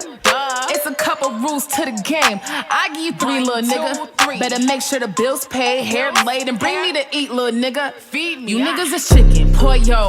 Roll a nigga up like a yo-yo. I make them jig like they dirty dancing. You niggas rapping that so-so. I used to eat top ramen. Now a bitch getting that fogo. Used to rap for like 20 people. Now I could blow down the whole show. Oh, you don't wanna pay the price? You want me to rap for the low? I told my people to tell your people there ain't no money, it's no show. I made a run to the bank. Did the race and I stuck in my lane. If I make a bop that make bitches pop, they always gon' ride on my wave. I put your face on a t-shirt. Did the motherfucking dash till my feet hurt. I fuck with Nas, I don't mean to brag, but all of my shit has been ether. Don't give me that weak sauce, I need a perk dick, I need a motherfucking pleaser. I need a nigga that's a top boss. Give me Louis bags that I can wear with my t-shirt. I got that hot sauce drip, I am that hot sauce bitch. Show me the cash, run me my money for I pop your top off. Slick, I been that top dog, sis. I been the table for my kids. I'm feeding you bitches a bag lunch while I'm eating the top dog bitch.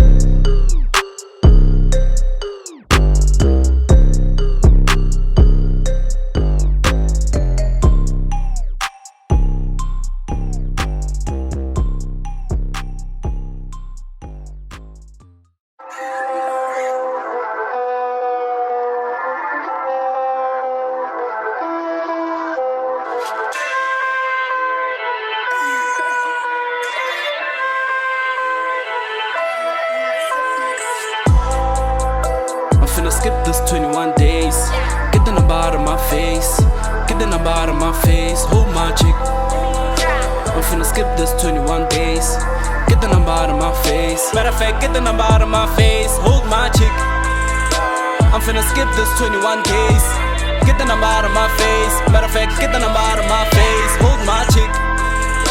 I'm finna skip this 21 days. Get the number out of my face. Matter of fact, get the number out of my face. Hold my chick. Disturbing my people, they jamming. I got Poisa out there's banging. You already know I link up with legends. We jump out the dungeon strike. We be in here rolling that blunt. Easy big while getting that cunt. Fake niggas, they pulling on stunts. Real niggas sleep but they let it run. How about you let us start running on chats? We got ish for you niggas, move away with your fuss. Nigga with the bomb, got nigga with the bomb. We be ripping on hits, we be throwing on duds. We FN like triggers and mega ones. You ratam kakasi, go have fatagas. This be the Leo star sign breeze. Why you have to put us all on leave? Why you have to put us all on leave? Anyway, I'ma keep feeding my flame. I don't know about y'all, but I'ma escape. I want me a wraith, a big private space, no matter what it takes. Up, away, like Holloway, I sway, and up with the greats. Next time awake, I'm finna skip this 21 days. Get the number out of my face. Get the number out of my face. Hold my chick. I'm finna skip this 21 days. Get the number out of my face. Matter of fact, get the number out of my face. Hold my chick. I'm finna skip this 21 days. Get the number out of my face. Matter of fact, get the number out of my face. Hold my chick. I'm finna skip this 21 days. Get the number out of my face. Matter of fact, get the number out of my face. Hold my chick. Get the number out of my face, one face. We just want the numbers, I just want it one way. Never taking back my house, want the whole thing. Skipping fast, so hold my chick. Hopping on the span, got a hold in that grip. Holding on the pull up, never slip on that drip. Living long, ain't only one phase. You ain't gotta say it, you ain't gotta say it. Fix what you believe in, time in it. Gotta mind your own business. Oh, new, the blue, the times are back in new again. Beat it up with my chain. Southside vibe, be careful, don't slip. I can't overdo it, I got them, but I'ma inspire the rise. Beat it up with my G. Southside vibe, be careful, don't sleep. Yeah, Kevin don't sleep. Boy, I'm drippin', doing want some more. It's just when it happened, it was like, when it first happened, I didn't actually see what happened until like the next day.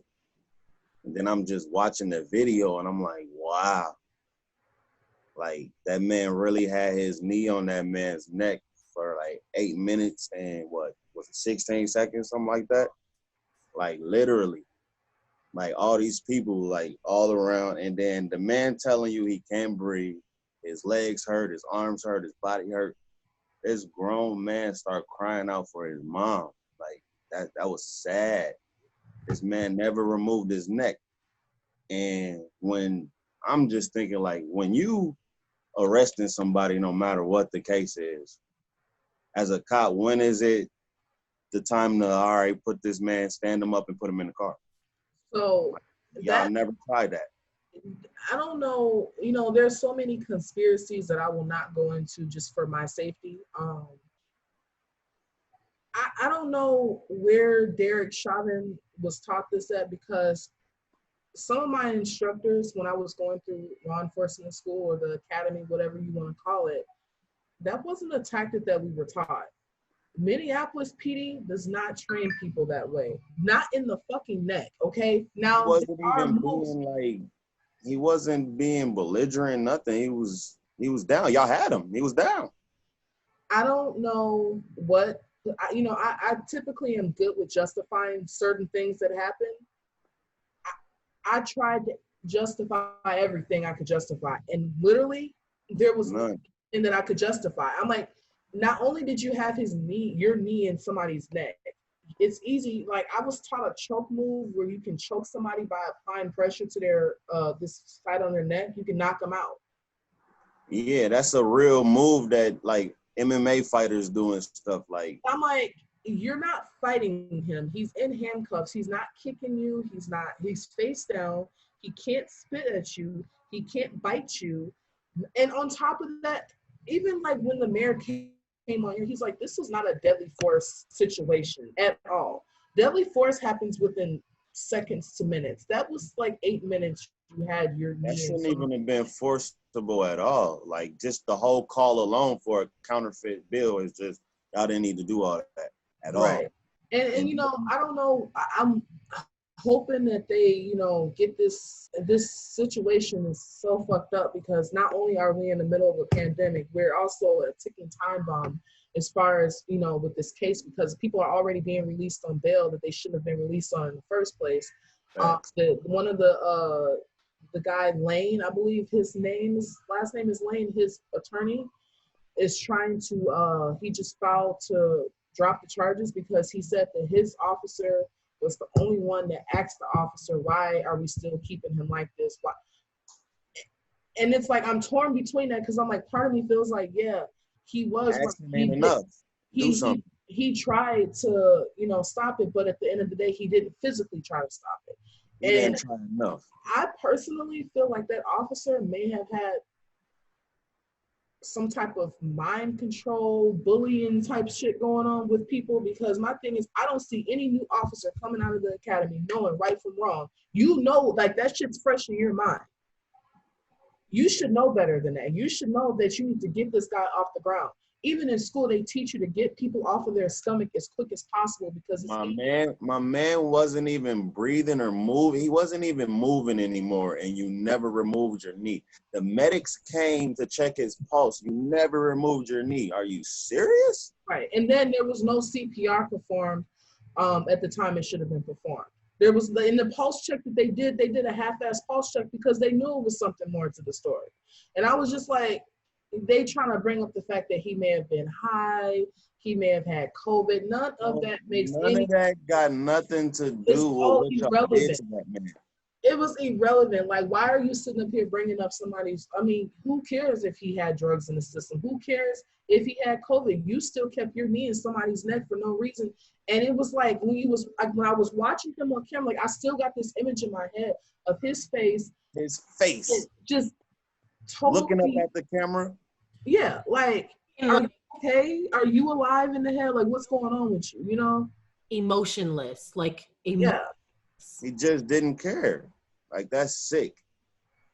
So sick, and I'm That's just like, why, you know, the that's why city. we made the song that we made about that too. Yeah, crazy. the city of Minneapolis. I mean, I used to work for a department within Minneapolis, and I will not say the exact name of that because I don't want any type of retaliation. But working for them, I worked for them for 4 years. They left a bad taste in my mouth. I said, look, if you're treating me like this in a police department where you don't even have a black police officer and I haven't even become a cop yet, I definitely don't want to be promoted to a police officer, because my thing is, all you're going to do is nitpick at everything that I do. And I'm damned if I do and I'm damned if I don't. And honestly, that's where police officers are at right now. People are like, well, why are they quitting if they're doing the right thing? It's not about that. It's the fact, right there. it's the fact that if you do your job the correct way and somebody don't like it, you're going to lose your job. If you do something wrong, which you should lose your job if you do something that bad, you should be convicted and you should be dealt with. But it'd be like if you make a mistake, they'd try to turn it into something you did wrong or not, or make it something bigger than what it's supposed to be. Well, that's what they did to me. I could have sued them for this, but they tried to say I misused my sick time, which how do you know if I'm sick or not? If I called in and said I'm sick, I'm sick. I could be taking a mental health. Watching me or spying on me and following me. And no, what it was, a coworker. So I was in school at this time. I was finishing up my last class and I had a final paper to do. And I asked one of my coworkers, could we switch assignments? And she worked the streets and I worked the desk. She said no. I said, all right. So the next day I called in. She screenshots my text messages and sends them to supervisors because she knew that I wasn't actually sick. But once again, there was nothing in those text messages that said I was calling in and I was sick. It just said I needed to do my homework at work. And if I can't get my homework done, that's important, and you know it's important, then I'm not coming in.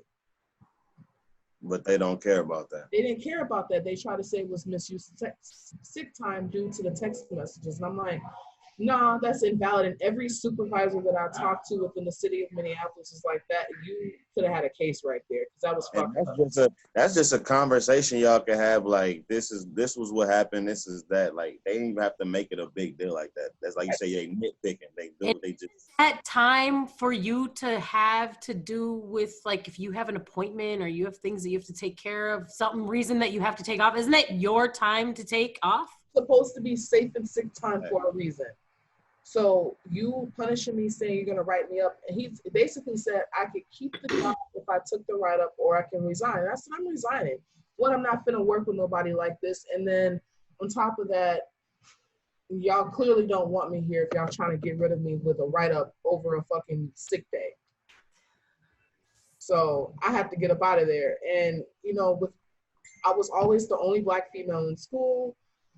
Typically the only Black person in a classroom when it came to this stuff. I'm like, unfortunately in the state of Minnesota, we don't have enough Black people going into law enforcement, which makes it super easy to get discriminated against because it's not enough of us stuff going on. See why? Yeah, but this was before, you know, George Floyd. This was basically before Jamar Clark was killed. With that said, it's harder for me to get a job because if I had 1,000 people applying to one position and they were all Black and none of us get it and somehow a white person gets it and it's only 5 of them that applied for that position, clearly there's some discrimination because you can't tell me out of those 1,000 Black people, somebody wasn't qualified for the job. Right. And that one white person had met all the qualifications over all of them thousands of Black people. Come on, exactly. And that's exactly why they wanted to get rid of affirmative action because they felt like it was not fair towards white people. And I said, I disagree. How many times have you seen qualified Black candidates get pushed out of a job hiring because somebody else fit the description or they fit the We some dope ass people, man. Period. And I'm like, y'all just mad. I mean, every job that I've done, I've never had any excessive force allegations, no fraudulent activity on my behalf being done. And I treat people with the utmost respect. And I'm very good at de-escalating. I'm very educated in talking to people because not everybody has the gift of talking to people. People, especially men, escalate things more than they need to be escalated. And that's just a proven fact right there. I mean, if you watch, you know, a mental health person, typically the women are the ones de-escalating things because we have that nurturing effect. And when somebody's in a crisis, sometimes they do not do well when it comes to men, especially if it's a woman that has been traumatized by men, especially with like sexual assault victims and stuff like that. You know, women typically will de-escalate a little bit better. But unfortunately, we're living in a man's world, and if you look at the police departments, it's mostly white men on the SWAT teams, mostly men on sniper teams. Rarely will you see a woman actually doing some stuff like that. And I just feel like at this point, it's not worth it, because if I speak up and defend myself, or, you know, not let people walk all over me, because I've been called the angry black woman, because I'm not about to let you disrespect me. I don't give a fuck about you being ain't even gotta be an angry black woman, just an angry woman or an angry person. Like, yeah, but that's what it comes off. One of my friends, he tells me, he's like, yeah, you have this image that you're like an angry woman. I'm like, how? Because I'm not about to let you disrespect me and talk to me any type of way. I'm not your slave. I'm not your maid. I'm not none of that. Like, at the end of the day, I'm gonna do my job and go home, and I want you to do the same thing. But you can just talk to me any type of way and pick and choose with how you want to deal with something. And that was, you know, like I said, in the law enforcement, that was something that a lot of us dealt with in the force. And I'm like, it's not worth it anymore. It's like, why should I have to have my hair a certain type of way, do my nails a certain type of way, talk a certain type of way to be accepted? And I'm still not being accepted, because once that uniform come off, you treat me totally different. So, yeah. And the city of Minneapolis, they are full of shit. I mean, they let the city burn down at this point. People can sit up here and say it was done for the right thing. It wasn't, because that was crazy how that happened though, especially when they burned down the precinct. Like, I ain't see that coming. And I was, before all the riots and stuff happened, I was like, it'd be crazy if something happened where like they just really just went crazy out here. And then like the next day, it went crazy out here. I was just like, okay. I'm like, hold on now. Are we doing this? Are people doing this because they care about George Floyd? No, that's not why they were doing it. There's so many people that were involved that didn't give a fuck about George Floyd. I don't believe people like the civilians and regular, I don't believe they started that. I believe one of the other side started it just to see what happened, and everybody followed suit. Like, okay, this can happen, let's do it. When Jamar Clark was killed, there were allegations that there was white anarchists and white supremacists. Those were the people that were burning shit down, because and that might be one of the reasons why they're saying that the Black Lives Matter organization is a terrorist group, because they were saying like the people that were coming up here weren't from the state of Minnesota. Too. No, but you don't even like they're more low key. Sometimes they don't even identify themselves. Yeah. But anytime there's a group that sticks up for anything racial related, a lot of times they can be considered as a hate group, because they're usually anti something, you know? So there was and even really it's so many white people that's a part of that Black Lives Matter. Like, that's why I don't support them. I don't support them for that simple fact. I mean, you getting all this money, and what are you doing with it? Where's it going? And they only show up. They literally, I get they're an anti-police organization, but think about how that can be a fucked up situation, only because when you start only showing up when a Black person is killed by a cop, you don't show up when the Latinos are killed by cops. You don't show up when a Native American is killed by cops. And you damn sure don't show up when all this war shit's been going on the north side. You're not showing up for that either. And they don't put it out there like that though. Like, if it was put out there like that, more people will be out there. Even their community will be out there, and that'll make more people get out there. Right. But they don't put it out there. And it's like, now we've come to the whole, we want to get rid of the police department. And the police, I mean, I had to call the cops for a situation with my job. We have to report a missing youth that ran away. We have to do a report, and we can't even get a police officer here because they're not showing up. Because that's the whole messed up thing about it, because you really got people out here that's trying, like cops out here that's trying to like better the community, better the world. Then you got these rogue ass people who just don't care. And it's like, within the police society, what is y'all doing about that? Like, I know y'all know about these people. Get rid of these people. Stop sticking up for these people. Like, when this first happened, they was like really protecting this man's house. No, let whatever happened to that man happen to that man. Just like he killed he killed George Floyd. Like, why is y'all protecting, surrounding this man's house? He's guilty. Like, it just feel like y'all just cool with what he did. Fuck that. If I'm a cop, I'm not standing for that. Like, fuck y'all. That was wrong.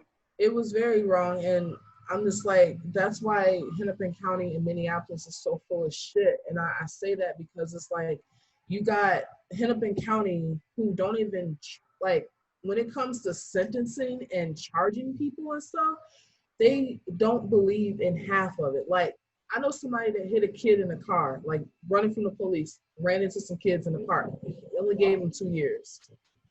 I know a girl who had vehicular homicide. She did like a couple months, got out. A couple months later, did it again. Right. And it's like, at what point do you guys realize? Really did no time for that. Like, and she was a white girl. It's crazy. Oh, they tried to give that babysitter who tried to hang kids in her basement or something like that. They gave her probation. And I'm sitting there like, yeah, they gave her probation. I'm like, so you mean to tell me if I wanted to hang somebody, I can get probation? Oh wait, I can't because I'm black and she was white. If that was me, I would have got hung. What you talking about? Exactly. You probably wouldn't have lived to see the day in court because somebody. You ain't even gonna see court. You're gonna be in one of them holdings. You ain't gonna make it past holding. You're gonna be in them ASM cells when you first walk into Sallyport. You're gonna stay there. You're not gonna make it into the booking process. The death penalty without even letting you know. Right, they're gonna starve you to death. Don't give you any food. You know. They got me some Benihana's before this. Some shit. Right. And what I don't understand is how we're policing our community, but as far as I'm concerned, if we were, I don't know what the fuck is going on with these gang wars that's going on right now. It's bad. It's really bad that people can't go outside and enjoy themselves without getting shot. The 200, it used to be lit. I've been there twice in the last week. It's so dry up in there. I was just there last weekend. I was there last night and maybe last weekend, but I'm just like, wow, a shooting turning into this. Now they got completely different security. It's not black people really doing security, it's white people doing the security, which is what they should have been. I was just standing outside my house, was it a week and a half ago, 2 weeks ago, and just standing outside, 20, 30 shots rang out right there, boom, boom, boom. 3 females got killed right there. It's like, damn. Like that. And it's crazy though, because it's just like we ducking and stuff, like, but then we just go right back into what we was doing, like it's just normal. Like, yeah. And I'm like, what'd you say, Mel? It should happen. It shouldn't. It's just like, okay, and you know, the city council, they really are big on getting rid of the cops, but they're not showing up to any of these fights. They're not showing up to any of these homicide scenes. They're not doing any of that. And I'm like, at this point, we as people, even though I don't live in the city of Minneapolis, I still have a lot of connections and ties with the city of Minneapolis. I don't like the fact that people aren't they're not conscious about the fact that we need to vote this year. We should have been voting. These people that are in office are not for the people. Because if they were for the people, they would have been getting rid of these officers a long time ago that they knew had bad reputations. They literally gave somebody 300 and some hours off for a fight that he got into off duty, not at work. Mind you, this case been open for a couple of years and they're just now giving him hours off. No pay. So you give somebody 300 hours off, no pay because he got into a bar fight? It was a cop? Yes. But he wasn't on duty. He was at a bar. The bartender or the fucking, I don't know if it was a bouncer that knew him and told him about this guy that was groping a female that was like rubbing on her like in an inappropriate way, and he tried to get him to stop, but so he intervened, as you should. He intervened, the guy ran up on him, tried to hit him, and he punched the guy and knocked him out. That's just self-defense. It's a fight. Exactly. But the chief now feels like because he's getting pressure from people, and they know they're about to get this investigation launched on them by the feds, but they gotta dot their I's and cross their T's because that's messed up. Like when one get in trouble, we all get in trouble. Like it's so much stuff going on. We're talking about a black cop. It's a black cop that this happened to. Another black cop, a lieutenant in the 4th precinct, got demoted. I'm not exactly sure why they demoted him from a lieutenant to a sergeant now, but I heard it had something to do with that Christmas tree situation. I don't know if you guys saw that in the 4th precinct. They like put garbage on a Christmas tree or something like that. And you said at the 4th precinct? Yeah, the 4th precinct. And they took a picture of it and they posted. I live right by there. Yeah, they posted a picture of the Christmas tree on social media and people were offended because they felt like it was a misrepresentation of the city of Minneapolis because they literally took like cans and stuff off the streets and put it on their Christmas tree to be funny. Why would they do that though? Like, I don't know if they thought it was cute or if they were trying to make a point. Like, I don't know why they would do something like that. I mean, if you were going to do it, you should have put it on social media either. Like, that's where you fucked up at. Because I'm like, if you're trying to put some ornaments, what was wrong with getting some cute little ornaments from the Dollar Tree? You went and literally picked up trash off the streets and put it up. So I don't know if that was why he got demoted. But at the end of the day, they're really like trying to crack down on their officers. And I'm like, y'all should have been doing this. Y'all, that's just like letting the kid get away with something that they did wrong and never punish them until they turn 18 and then want to punish them for something they did when they were 5. No, you deal with the situation then. You close out that investigation right then and there and give them their consequences. Yeah, because the thing, and they're punishing them for like the wrong shit. What about all the police officers that are like using excessive force and getting assaulting people? That's what you should be getting demoted for and fired for and shit like that. Those officers get leave with pay, like 300 hours off with no pay. But this man gets into a fight, like an actual legitimate fight, because he was defending himself for trying to defend somebody else, and he's a police officer. So who was committing a crime. And who, yeah, right. And he takes an oath to serve and protect. So like even he's doing that off duty, he still wants to go over there and protect this young lady. And the guy, he said, what's he supposed to do? Just let the dude beat the fuck out of him? Then what would happen to him? Then they would have said he didn't do nothing and probably fired him. Right. Exactly. Fucking losing. And that's just like that. That dude that shot that dog in Northeast Minneapolis. There was an officer. And the chief moved him from one precinct to the next because they said the city didn't want him in there at that precinct no more.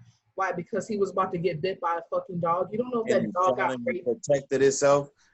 People be treating dogs like with more respect than humans. That's just crazy. I'm like, I'm sorry, but if a dog runs with me and I don't know, and that dog don't know me, of course it's gonna try to bite me, and of course it might get shot because I'm not gonna get bit by nobody's pet. Protect myself. Exactly. Like, if I get bit, what y'all gonna say to me? Sorry? No, fuck that. Like, dogs are dogs and humans are humans, and those are two different things. And I'm sorry, but a dog can be replaced, but a human life can't. You can buy another dog at the store. You can't buy another person. It might not be your dog or your cat that that you love, but you can grow to love them. But you'll never get over losing a child. Mm-hmm. Like losing a fucking pet. You'll get over that at some point. Losing a child, you'll never get over that. I'm sorry.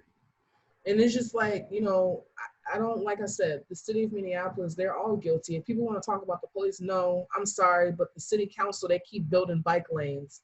Talking about defund the police so they can build more bike lanes, because that's really what bike lanes is in the way. Like, man, these bike lanes suck out over here. Especially on the way. Like, what are y'all? I mean, there's bikers out here, but it ain't that many of them. Especially and they shouldn't be on the goddamn street. No way. Get the fuck out of here. That's too. Come on, stop condensing the goddamn street for these lanes. That shit is stupid. Right. Pretty soon they're gonna get rid of all the streets and just put bike lanes everywhere for whatever reason. Because we only get like 3 months to ride our bikes in Minnesota because it's cold.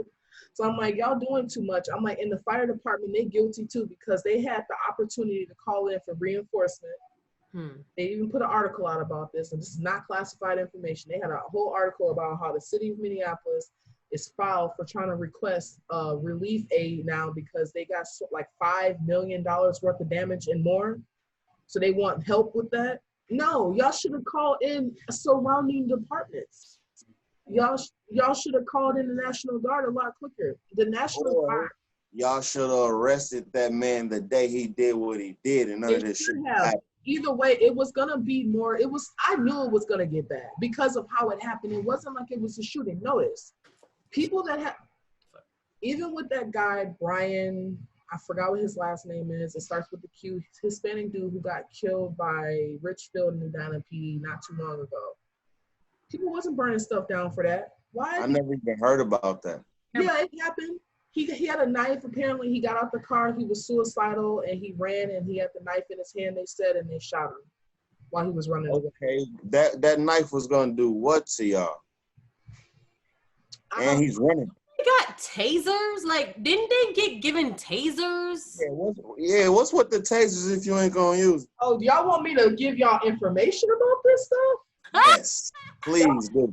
Y'all may not like what I gotta say. And why do they shoot to kill? Why you can't pop a dude in the ankle or the arm or shoulder? Or I got you. Fall down. I'm gonna come get you now and take you to the hospital. Then take you to so jail. I'm gonna stand up and show y'all a few things. Okay, I'm just gonna show you where some major arteries are at on your body. Hold on. You in the leg and stuff. You can die like that. Right. So right here. Major artery. Here, major artery. Here, major arteries. Your next, major arteries. Don't know if there's major arteries in the, this is a major artery. For us a little bit, I see. That's cool. No, people, this is a major artery. But in order to kill yourself, if you wanted to kill yourself, you would have to cut down. You gotta cut down, not across. Exactly. People try to kill themselves and they cut across. They did for it attention. Exactly. Or they did it because the pain feels good to them.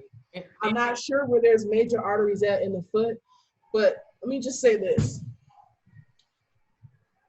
When I was going through school, I had one of the top range instructors in the United States. He said, him being the professional that he is and snipers being the professionals that they are, shooting a movement target in the ankle or the hand or something like that, especially after you've been stressed out in some type of way, meaning you've had to run or you got into some physical altercation, your heart rate and all that is up there. This will take a lot to explain. There's documentation on it, but when your heart rate and all that, goes up, your vision and everything starts to change, your hearing starts to change.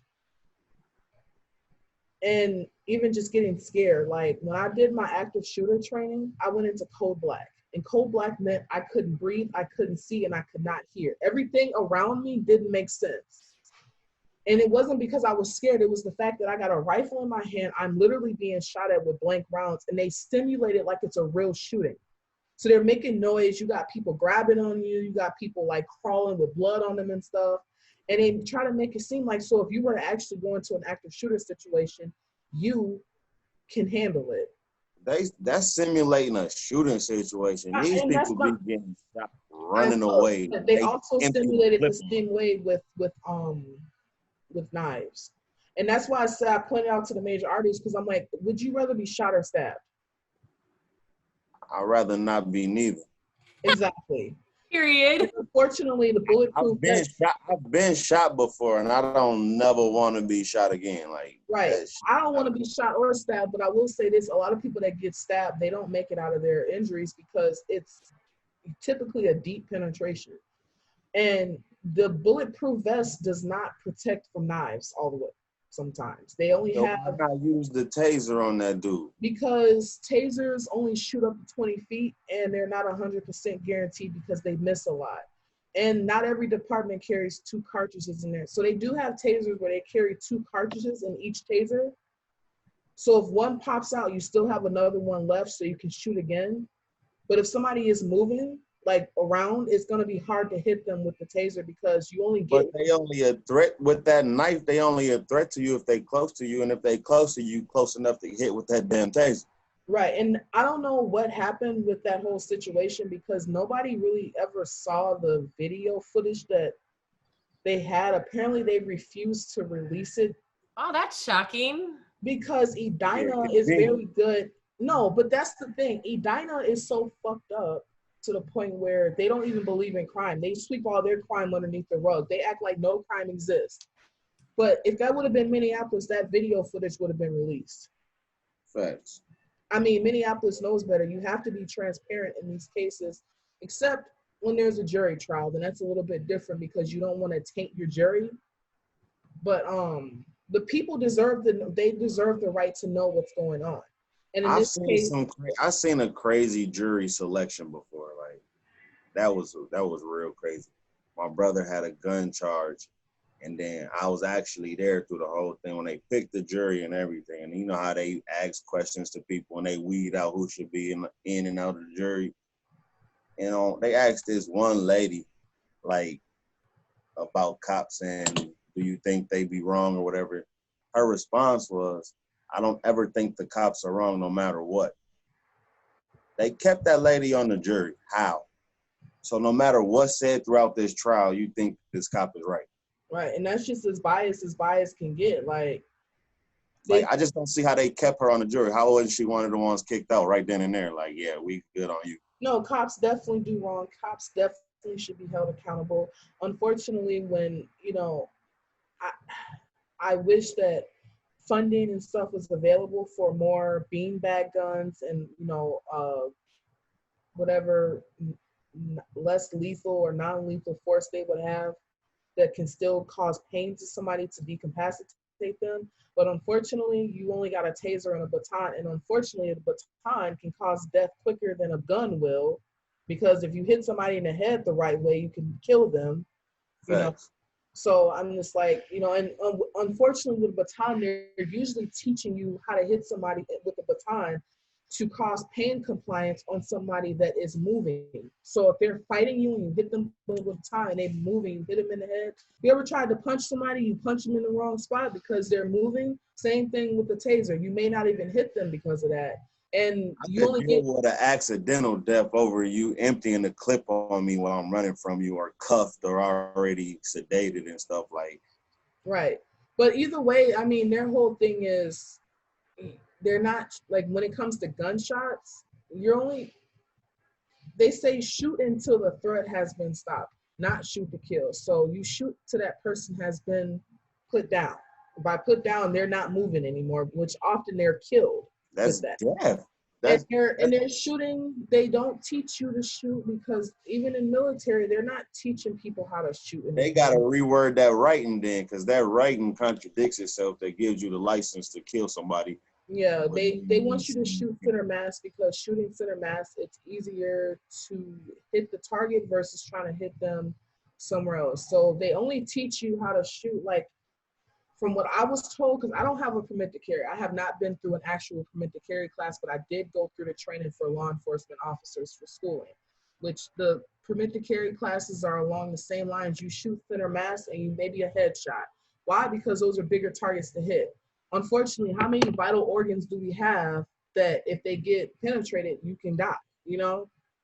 So it's unfortunate that that's how they're teaching people, but I mean, like I said, that's crazy.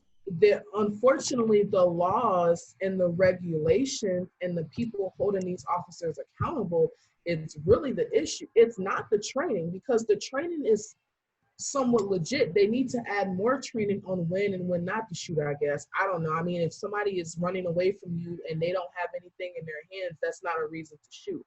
But like I said, if they're on the ground, on their knees, or cuffed, or what are you shooting for? I can't do nothing to you. Right. You that scared? Exactly. Or you just don't give a fuck about human life that bad because I'm black? Right. And that's what I said, like, it's not like so many cases with the white people, like, where they be having weapons and stuff. They get walked off and arrested and cuffed. Like, I ain't shooting them like that. Right. Man, motherfuckers would literally run up on the police, like, with gun in hand, like, running up, and they'll be like, sir, please stop. What the fuck? And then run from him or something. Wait, hold on. Somehow they can manage to tase them. Right. And those are the ones that are killing the officers typically. Not saying black people don't kill officers, because they do, but typically the crazy white people are the ones that will kill officers and not give two fucks about it. Like low key, I ain't scared of nobody, but more times than not, when the police is around, it's whatever. Like I'm not on nothing with you unless you on something with me, and I'm gonna defend myself. But they act like we just out here looking to like we a gang and we trying to run down on y'all. Like why do they think that about people? Like people ain't out here trying to hurt y'all like that. Right. People scared of y'all. Especially in y'all out here killing people like that. People really scared of y'all.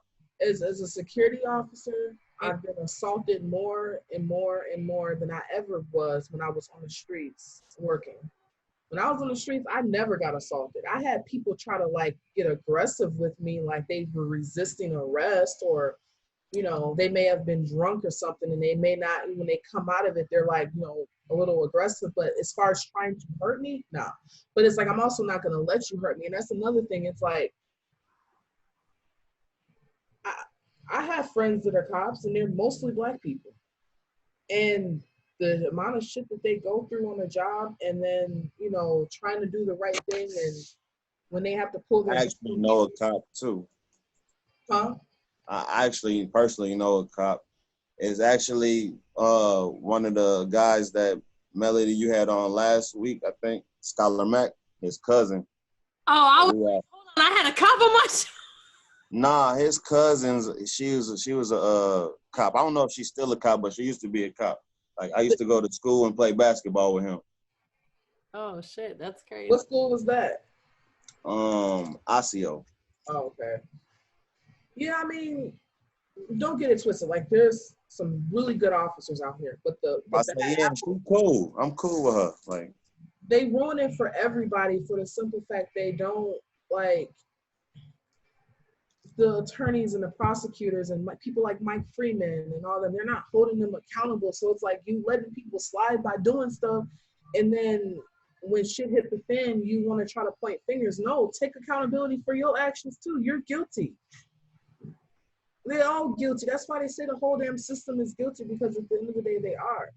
So I don't know what it's going to take, all the repairs that need to be done. I mean, there's literally no grocery store on Broadway right now. They have community markets. And I don't want your free food for the simple fact, first of all, is it edible? And that's one thing too, with all this COVID going on. I don't know what's in that. Like, I'm cool. Thank you. I'm like, I don't want your free food. Like, I appreciate you trying to help out the community, but I'm cool too, because, you know, I'm trying to make it home, you dig? And it's not really something that can like last forever too. No. So everybody out there doing their thing, I appreciate all y'all. Keep doing it, you know. Yeah, I appreciate you too, but I mean, I'm down for the cause. I mean, once again, there's no Cup Foods on Broadway no more. There's no nothing on the South Side near on Lake Street. There's no Walgreens on Broadway anymore. Everything's like boarded up still. And yeah, the liquor store is closed. I mean, for some people that need to go to the liquor store and get liquor, that's closed. I mean, the only thing really up over there is like the fast food, McDonald's, JJ's. You already know what that's doing to our people. So. Oh yeah, all the chicken spots are open. Yeah, I don't want to, like I said, that's why I don't want to be a cop no more. George Floyd proved exactly why I don't want to be a cop anymore. I said, that's exactly what the song I got, that's exactly what it's about. And shout out to my cousin, because he on there, Nuck, and my son. We put him on the intro of that song. That's what's up. That's what's up. Yeah, shit's real out here, y'all. I have like 3 people that I know that are still going into law enforcement. And I'm sitting here like, y'all really want to be on the front lines of that? Not saying that it's right or wrong, but at the same time, it's like, our community does not want, as a person that was in law enforcement, I had no backing. A lot of the Black people were calling me Coons and Uncle Toms because they felt like I was a traitor and I was going against them. And I said, how am I going against you when I really just want to be the change that we want to see? And I want us to do it as a community. Like, I want more of us to be in the community being police officers. We need that power from the government to be able to do the stuff we want to do. I'm sorry. Honestly, it's like we feel like, just coming from the other side, it feel like like we commend you for wanting to do that and wanting that change, but just how stuff is, they ain't gonna let you change it. They ain't gonna let you get in there and change nothing. No, they won't. They'll silence you before any of that shit happens. Right. And it's like, and then I got to the point where I felt like I can't really make a change. Like I would rather work with kids and educate my community on stuff. I say you can make more changes out here doing your own thing. That's true, because like I said, I had no backing. Like they support you if you support in their agendas. Mm-hmm. But they're not gonna support you if you like, you know, crime prevention. And that was one of the things I was really big into. Crime prevention, not intervention. Like you come in after something has happened. I was trying to prevent shit from happening, but that requires a lot of money, billions of dollars that we don't have right now because they keep building bike lanes and stadiums and letting shit burn down. So V, I wonder, like, could you get involved maybe in some youth stuff instead? Because then you kind of like, that's crime prevention just in a different source. Like you kind of you could get involved in some youth things to like help to like a park or something. Direction. Yeah, I don't know. What about something like that? Is that something you're interested in? You said you work with youth. I do, and you know, like I said, after going into the criminal justice system, like when I did the schooling for it and stuff, I realized that it's really a clusterfuck trying to work with youth. And I say this because a lot of times we get our youth in our programs where I work at. I'm not going to mention a name due to, you know, privacy issues and stuff like that.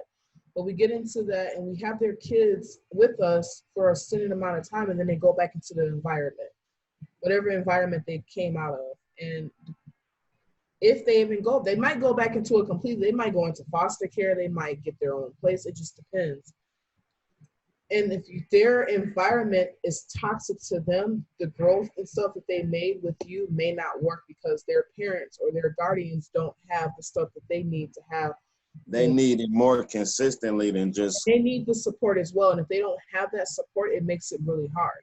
So like, I don't mind doing that, but it can't just be me. Like we need supportive services for the families, for their role models, because that's who they're around most of the time. And you got to teach them too, like different things and stuff other than the stuff that they getting at home. Because a lot of parents, they're, you know, like they might have a lot of the stuff we've been seeing is alcoholism, drug addiction, stuff like that, past trauma. And unfortunately, I cannot stress this enough. For the people that are watching, if you have been through traumatic experiences, which all Black people have in some sense of way, shape, form, or fashion, we've all been through it. You need to heal, find ways to cope and heal yourselves naturally without self-medicating, because that trauma that we go through, it goes to our kids. Generational trauma, it gets passed along from one generation to the next. And until we cut that cycle, it ain't gonna get dealt with. I found that in music a long time ago too. That shit it gets passed down to us in our DNA for sure. It's been scientifically proven. Yeah, and I tried to explain this to, you know, some Karens and stuff like that, you know. Some Karen. You know, I don't understand why, you know, people are acting the way that they're acting because, you know, they're not the ones that have been enslaved. I'm like, you know what? I may not have been a slave. I may not have been dealing with segregation, but what'd you say? Oh, I say you still deal with it and your family deal with it. So like you still get it, you feel it. Right. It's literally passed down. It's literally passed down.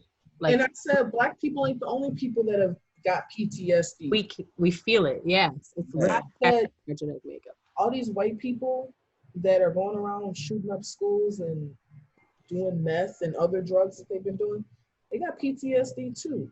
Where you think they got their PTSD from? Look at the Holocaust. Think about how many white people were killing each other during the Holocaust. And this was in the 1940s, early 50s. Actually, 1939 through 1946 is really when it was bad. If you were told to kill 50 people in the head, literally shoot each one of them, one by one, you walk up to one and shoot them. Do you not think that's traumatic? Nobody is to deal with that. So their trauma was passed along too, and they just do it in a different type of way. They doing the mass shootings and all that type of stuff, you know, pedophilia and all that. So everybody done been through it. Unfortunately with us, we didn't get the money or the help that we needed. Right. We didn't get we had one traumatic experience right after each other, and we're still dealing with it.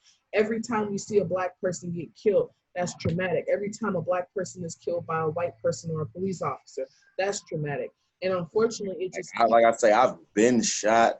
One of my closest cousins, like, rest in peace, Wizzle.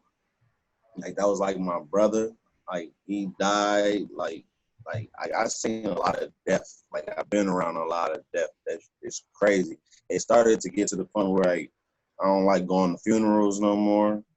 Like, it's numbing. Like, damn. And then we become desensitized to stuff, and we think that it's normal to feel like that. And that's why when people start talking about like Black on Black crime, I'm like, hold on now. All Black lives matter. All of them. And I'm just as angry as, you know, about George Floyd than I am about, you know, that lady that was killed that was pregnant by her baby daddy, who also did the shooting at the 200. I don't know if people knew about that. And he knew he was going down for it, so you kill your baby mom that's pregnant with your son. And I'm just sitting here like, this type of stuff cannot happen. Some of us are causing our own trauma, unfortunately. We're causing a lot of our traumatic experiences because we don't want to snitch, because rightfully so, we don't want to put them in the system, and we don't want to give the police ammunition to use it towards our community. I get that. But I'm sorry, I'm not dealing with nobody that's out here doing stupid shit either. You out here robbing and killing, we can't talk, you know? Yeah, I'm about to say, just keep your distance from the ones that just doing, like, if you ain't on what I'm on and the vibe I'm on, the wave I'm on, then I'm cool on you. You dig? Right. You can build your own, you can make your own bed, because I ain't laying in it with you. I'm sorry.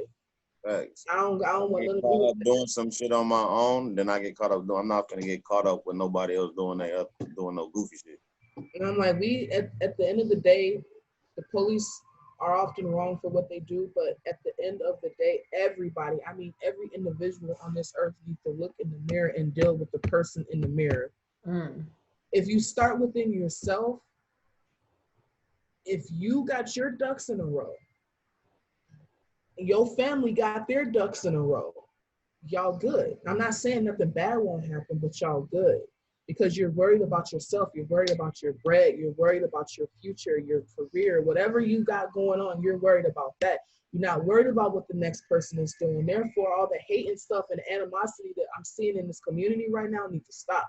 Like, it's too much people hating on, people throwing them under the bus to make themselves look better. I'm like, this is no time for this right now. As Black people, we need to be worried about ourselves so we can worry about our community. We need to be building our Black businesses up, because right now we need them. Clearly, people been shopping at the boutiques. Ain't nobody going to Target. Who want to shop at Target? Who want to shop at? And ain't no clothes and stuff nowhere, so we need shit. Like, damn. We need can't go to the stores no more. Oh, grocery store. We need some grocers. I mean, we got the Northside Market over there, but I mean, once again, that's one store. Yeah, we need more. That's one. We need more. But I'm like, how many of, like, I'm sorry, but you can't tell me we couldn't have had no busting ass Black strip club up here. And by Black, I mean Black owned. There's no reason why we don't own no clubs. I mean, yeah, we got the Gold Room and we got the Breakfast Bar. But Gold Room is not a club, and the Gold Room ain't a club. When I say club, I'm like, that money that be coming in them clubs is important to the community if people don't realize it. You know, I'm like, we don't got shit up here, and I'm like, if we could just join together and get our shit together, we could actually grow. But everybody want to be in it for themselves. Everybody wants to be their own boss. And they feel like they can do it all by themselves, but nobody else is helping. I'm like, that's not true. I'm like, if y'all would just get it together and start hiring y'all people and start joining and collaborating to open up more businesses, we could actually do the right thing. But unfortunately, we're scamming each other. You got people taking deposits for stuff and they're not even providing services. You got promoters running off with people money. You got a lot of false flagging. Man, that happened to me before. Broke, dick riding, popularity contest. Bangs, bastard. Damn. Hot mess going on around here. And I'm not condoning it. I can't, like, I can't deal with it. I'm like, as somebody that has worked in clubs and all types of stuff, we need to do better. We can't even go out and have fun because we don't know how to act. I'm popping out tonight. I don't care where it's at. Hey, we finna go to 7, and then somebody need to book me for a party tonight so I can make a few hours. But, you know, whatever. That may not happen. Hey, get it, girl. Get it. So 7 is the move, it sounds like, for the evening. That's where people popping out to tonight, 7. Oh, I'm not going out. I don't go out. It's lit. You would have fun. It's a nice chill vibe. See, IAmMelodyWaters in the flesh. You know Terry Willis' fine ass was there last week. I'm about to tag you. You going to 7 tonight. I'm not going to 7 tonight. I'm wearing this dress. Oh, that's cute, mommy. It's like super simple, but that's what I'm wearing tonight. I like those types of dresses actually, because you just do what you want with your accessories. That's exactly. I need to go find some accessories, but I'm gonna still accessorize. Period. I'm gonna be out there tonight. I'm gonna be twerking on somebody's couch at some point. So. Okay. Get it. But yeah, this is dope. I really wish that we could have had a little bit more dialogue with the other panelists that were on here and talk about some of this stuff, because I mean, I get a lot. I've been blocked so many times about my opinion. I'm like, look, until you go into the schooling and actually do like ride-alongs and work within some of these fields, you're not gonna see the internal stuff that happens. We only see what the media gives us. Facts. We're not seeing how the trainings are happening. We're not seeing how, you know, like the procedures that are happening. We only know what we're being told. So, once again, tasers, they're great things. I've been tased before. It hurt like a bitch. I could not fight through it. And on top of that, only one problem. I wanted to talk about that. I didn't get the chance to say anything about that taser situation. I've been tased, and that should hurt. It lasts for about 5 seconds. It feels like 30 seconds or more. The prongs, one has to hit you in order for it to work. The other prong has to be within 2 inches of your skin to actually have a full effect on you. And if it works properly and it latches on and everything is working properly, you'll be good and you won't be able to fight through it. But if you're on PCP and it doesn't hit you properly, it may not work.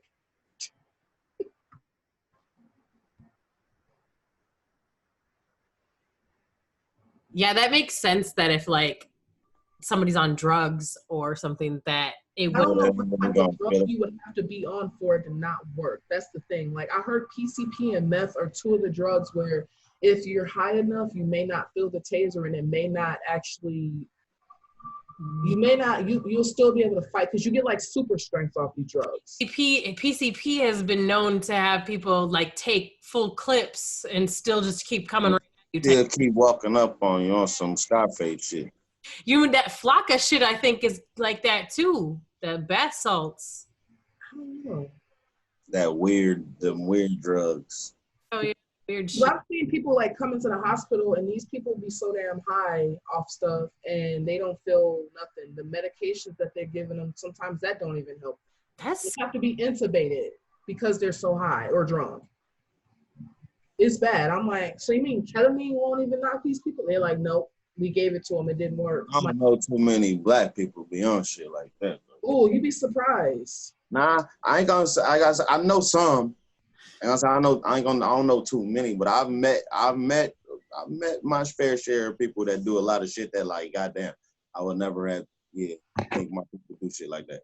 But yeah. Right. It's definitely not something I would get into. I experimented with weed a few times and I recently took some edibles and I don't think I like that feeling because I feel like I had no control over my body. You gotta get used to it first.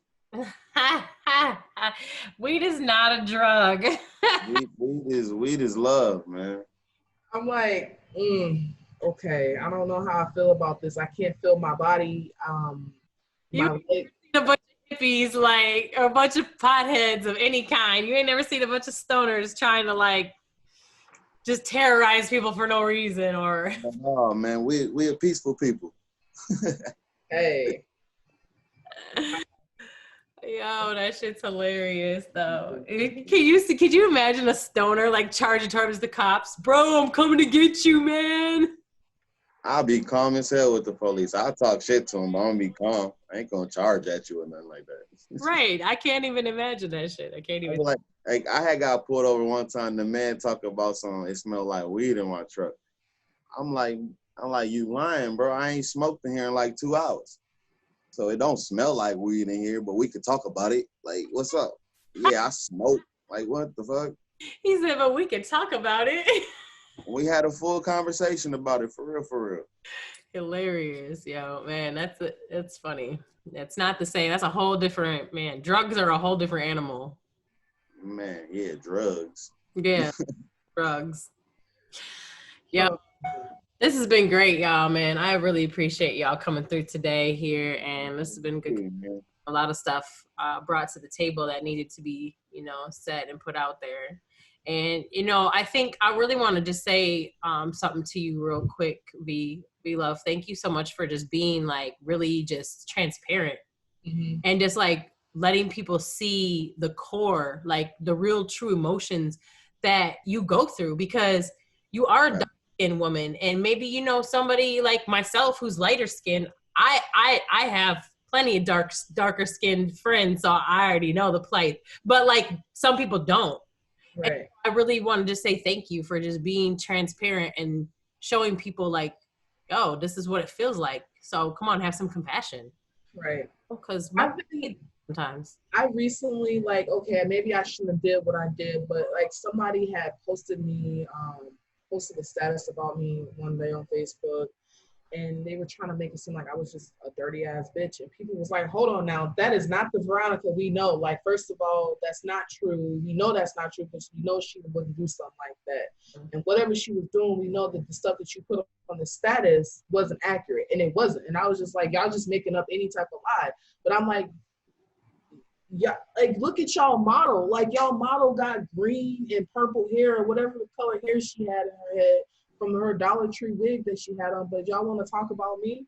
Like, come on now. Like, the stuff that I go through is just like, people really be having me messed up, and people like, you need to start punching people in the throat. I'm like, no, I'm not gonna punch nobody in the throat right now. At the end of the day, my bag not gonna stop. I'm still gonna win, and I'm still gonna be great. That part. And at the end of the day, if you can't accept that and you don't like it because of how I look or how you feel about me, you might think I'm cocky or I'm stuck up. At the end of the day, I'm going to do me at the end of the day. What's your Facebook? It is Chocolate Drop. I'm just playing. It's not Chocolate Drop. Hey. This is me right here. Love Victoria. Gotcha.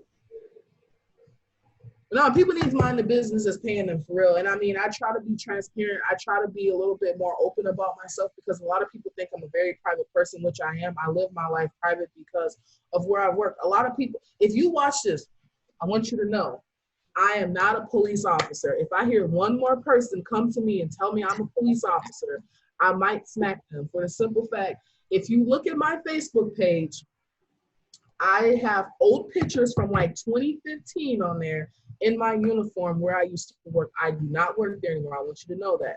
Stop saying I am a police officer, because if I was, I would not be doing half the shit I've been doing over the last few months, and that is living my best life. I could not live my best life when I worked for that department, because I would have got fired.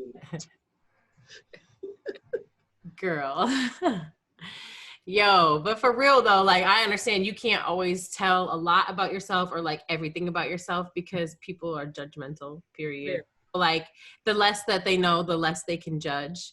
And so I feel you on that. You can't. But like for today, you really just kind of like bared some things that I think people need to hear. Like it's important. And as even just as a human race, let's even go outside of us and go to a human race of like, I feel like, you know, humans just have to learn to love one another. And so like, the more that we can show people like that we're human, the more that we can maybe get that compassion and love. And so like, you deserve it. And just, I want to say thank you for being. I appreciate you having me on here. Like, I would love to do this again. You know, hopefully by that time we can actually do it in person, because I am not a fan of Zoom calls or times and none of that like that. Because my first Zoom call ever. Really? We might end up being in person eventually. Like, I kind of just started doing it via Zoom because I wanted to go visual. And I was like, I had a whole space that we were going to be at. Like, I had a nice little studio space that it was going to be at. And I declined doing that and chose to go this route instead, just because people were separate. Now all of a sudden, as soon as the Juice was gonna start filming is when all this shit was popping off. And I'm like, well, damn. Yeah. My man never really told me like how it went down, but he the one who put me on to you. Who's that? Poncho. Oh, okay, cool. Yeah, Poncho. That's what's up. Yeah. That's my brother. That's my right-hand man. I'll take a bullet for that guy. Yeah, he tagged you in the post. He's good people, man. He tagged. Yep, that's my brother, man. I love him to death. That's what's up. Dope. Well, I'm glad he put you on. My other cousin was on your last one too. Who was? Terry Vincent. Oh yeah, Terry V. Yeah. Yeah, that's my cousin. Straight up. That's a world. Yo, Minnesota's little as fuck, dude. Man. Yep. Definitely so, because I found out some of my hoes know each other, and I'm sitting here like, like I've been through that. Y'all go to Too Small. I'm like, because all these dudes is friends. They're all friends, right? And I'm like, type shit. How all y'all friends and related in Minnesota? I don't understand that. If you're from Chicago, you need to go back to Chicago at this point. Get out of Minnesota. See, that's one thing. Like my dad's side of the family, like he from Chicago. Like, so a lot of them, like, and I don't know a lot of them too. So it'd be like, I don't really like Chicago like that, but a lot of that side of my family from Chicago. So it's like, yeah, whatever. Right. Funny as hell. I'm so done, man. And I'm serious though. Like, people like, you need to stop talking to certain type of guys. I'm like, look, everywhere I go, somebody knows somebody. Look, I don't took one of my old hoes. I'm gonna stop calling my old hoe. One of my homeboys, he's been around. He know everybody. Everybody always know him. I'm sitting here like, that's one of your little biddies. Nah, he actually Dip I used to fuck with or whatever. Somebody that I used to talk to. We're still. And it didn't sound like y'all was doing a lot of talking. I should knock his ass out. No, we cool. You know, he pissed me off, but we cool. I can't. I'm getting like up here. Fed up with people and being shit. a side nigga is cool. Huh? You said you want to be my side piece? Oh, hold on. Let me show you.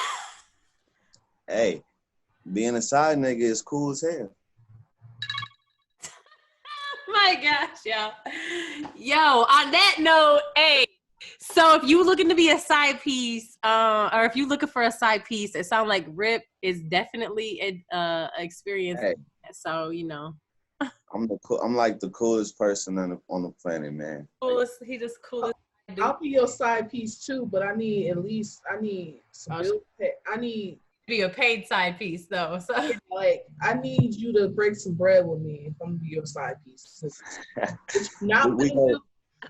We gonna talk about it. I'm popping out the 7 tonight. That's where you're gonna be. We gonna recruit our team at 7 tonight.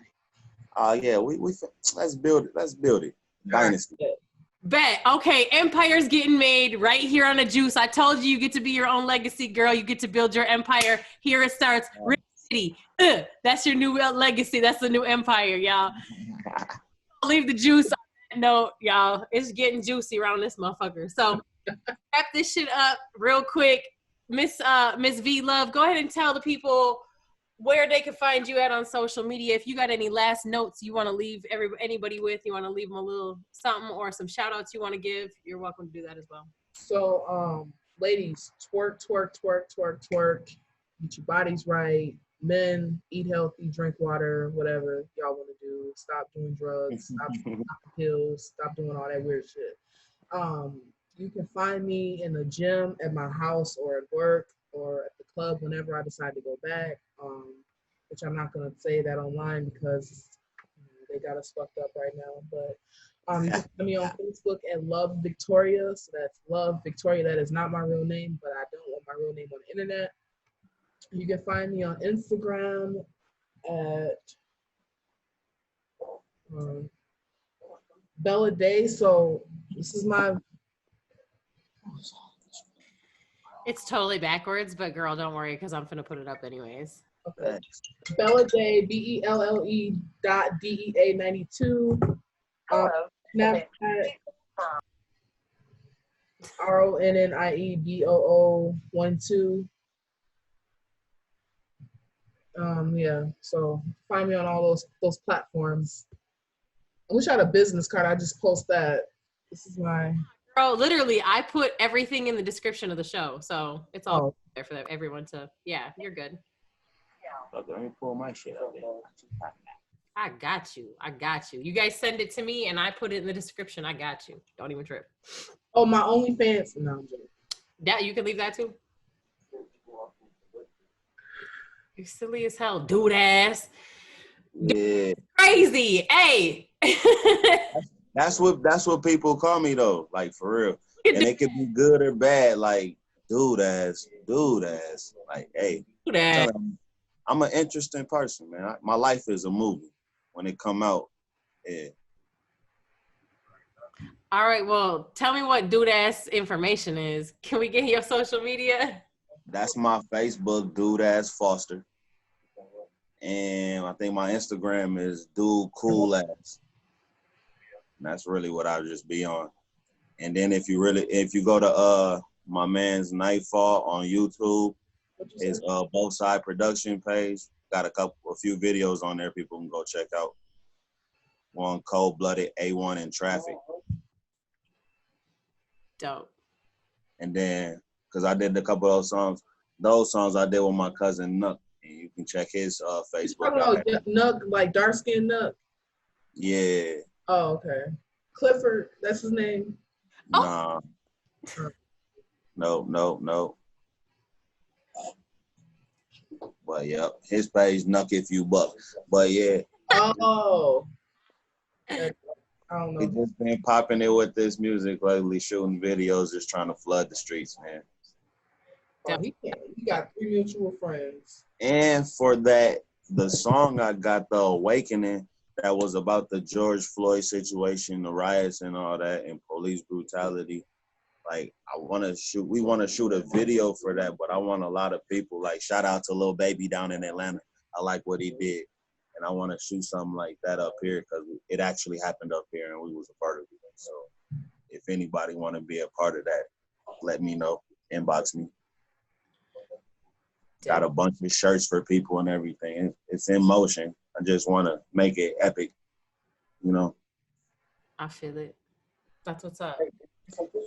Feel it. That's dope. Yep. So now you guys can follow both of them on social media, anywhere you social media at, and they've already heard the song because this is pre-recorded. So they've already heard your song that you were talking about, and if you sent it to me to be played. So yeah, definitely go follow everybody that's been on the show today, wherever they use social media at, because they're definitely going to be there. So, and you can follow me. I'm IAmMelodyWaters. I'm not hard to find. You can find me anywhere on social media at IAmMelodyWaters. And for Snapchat, you can follow me. Melody's Closet is my Snapchat if you want to go on Snapchat. Oh, yeah, I do got Snapchat, too. I lie. Oh, what's your Snapchat? I think it's dude cool ass, too. Something like that. Of course it was dude ass something, because you know what it had to be. Yeah. Something like that. funny is. Well, you have a nice smile, dude ass. Thank you. Dude ass got a nice smile. I told you I'm the coolest person in the world. Side piece quality right there. That's why I'm a side nigga. Hey y'all, we've been on here for like how long? 2 hours? I put smiles on people's faces. They can go deal with that bullshit at home. Oh really? Tell me more about it. Matter of fact, we'll talk at 7. We'll talk tonight. Y'all, we're gonna go behind the scenes on this, so we're gonna shut the cameras down. We'll talk to y'all later. Y'all have a fabulous week. Come back, watch the Juice again next Thursday. If you not doing anything, go. Shout out Pipeline. 7. I'll see y'all. Shout out Pipeline. Free YP, free Jizzle. Rest in peace, Wizzle. Low gang. Juice, baby. You got the juice.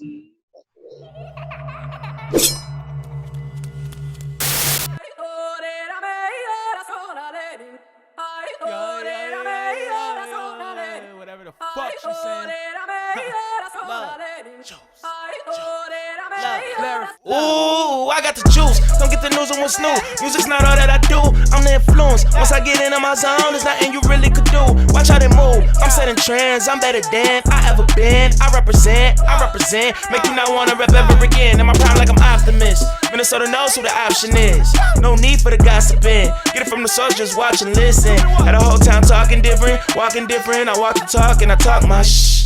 Keep quiet when I'm talking kids. I'm the God and God forbid you interrupt me. I cover blasphemy, my sinners trust me. Then it's back to cheese, one then it's just me. All my hooligans, flesh on my flesh, drink my blood like it's juice and gin. We're a family now, tie shoes and Timbs. It's a family meeting, try to attend. I'm a superhuman, I got super strength, I got super make you lose your shit now. I got the juice, come get the news on what's new. Music's not all that I do, I'm the influence. Once I get into my zone, there's nothing you really could do. Watch how they move, I'm setting trends. I'm better than I ever been. I represent, make you not wanna rap ever again. I got the juice, come get the news on what's new. Music's not all that I do, I'm the influence. Once I get into my zone, there's nothing you really could do. Watch how they move, I'm setting trends. I'm better than I ever been. I represent, make you not wanna rap ever again. Ho!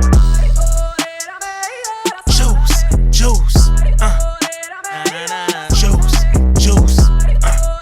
yeah, juice, make you not wanna rap ever again. Ho! Juice.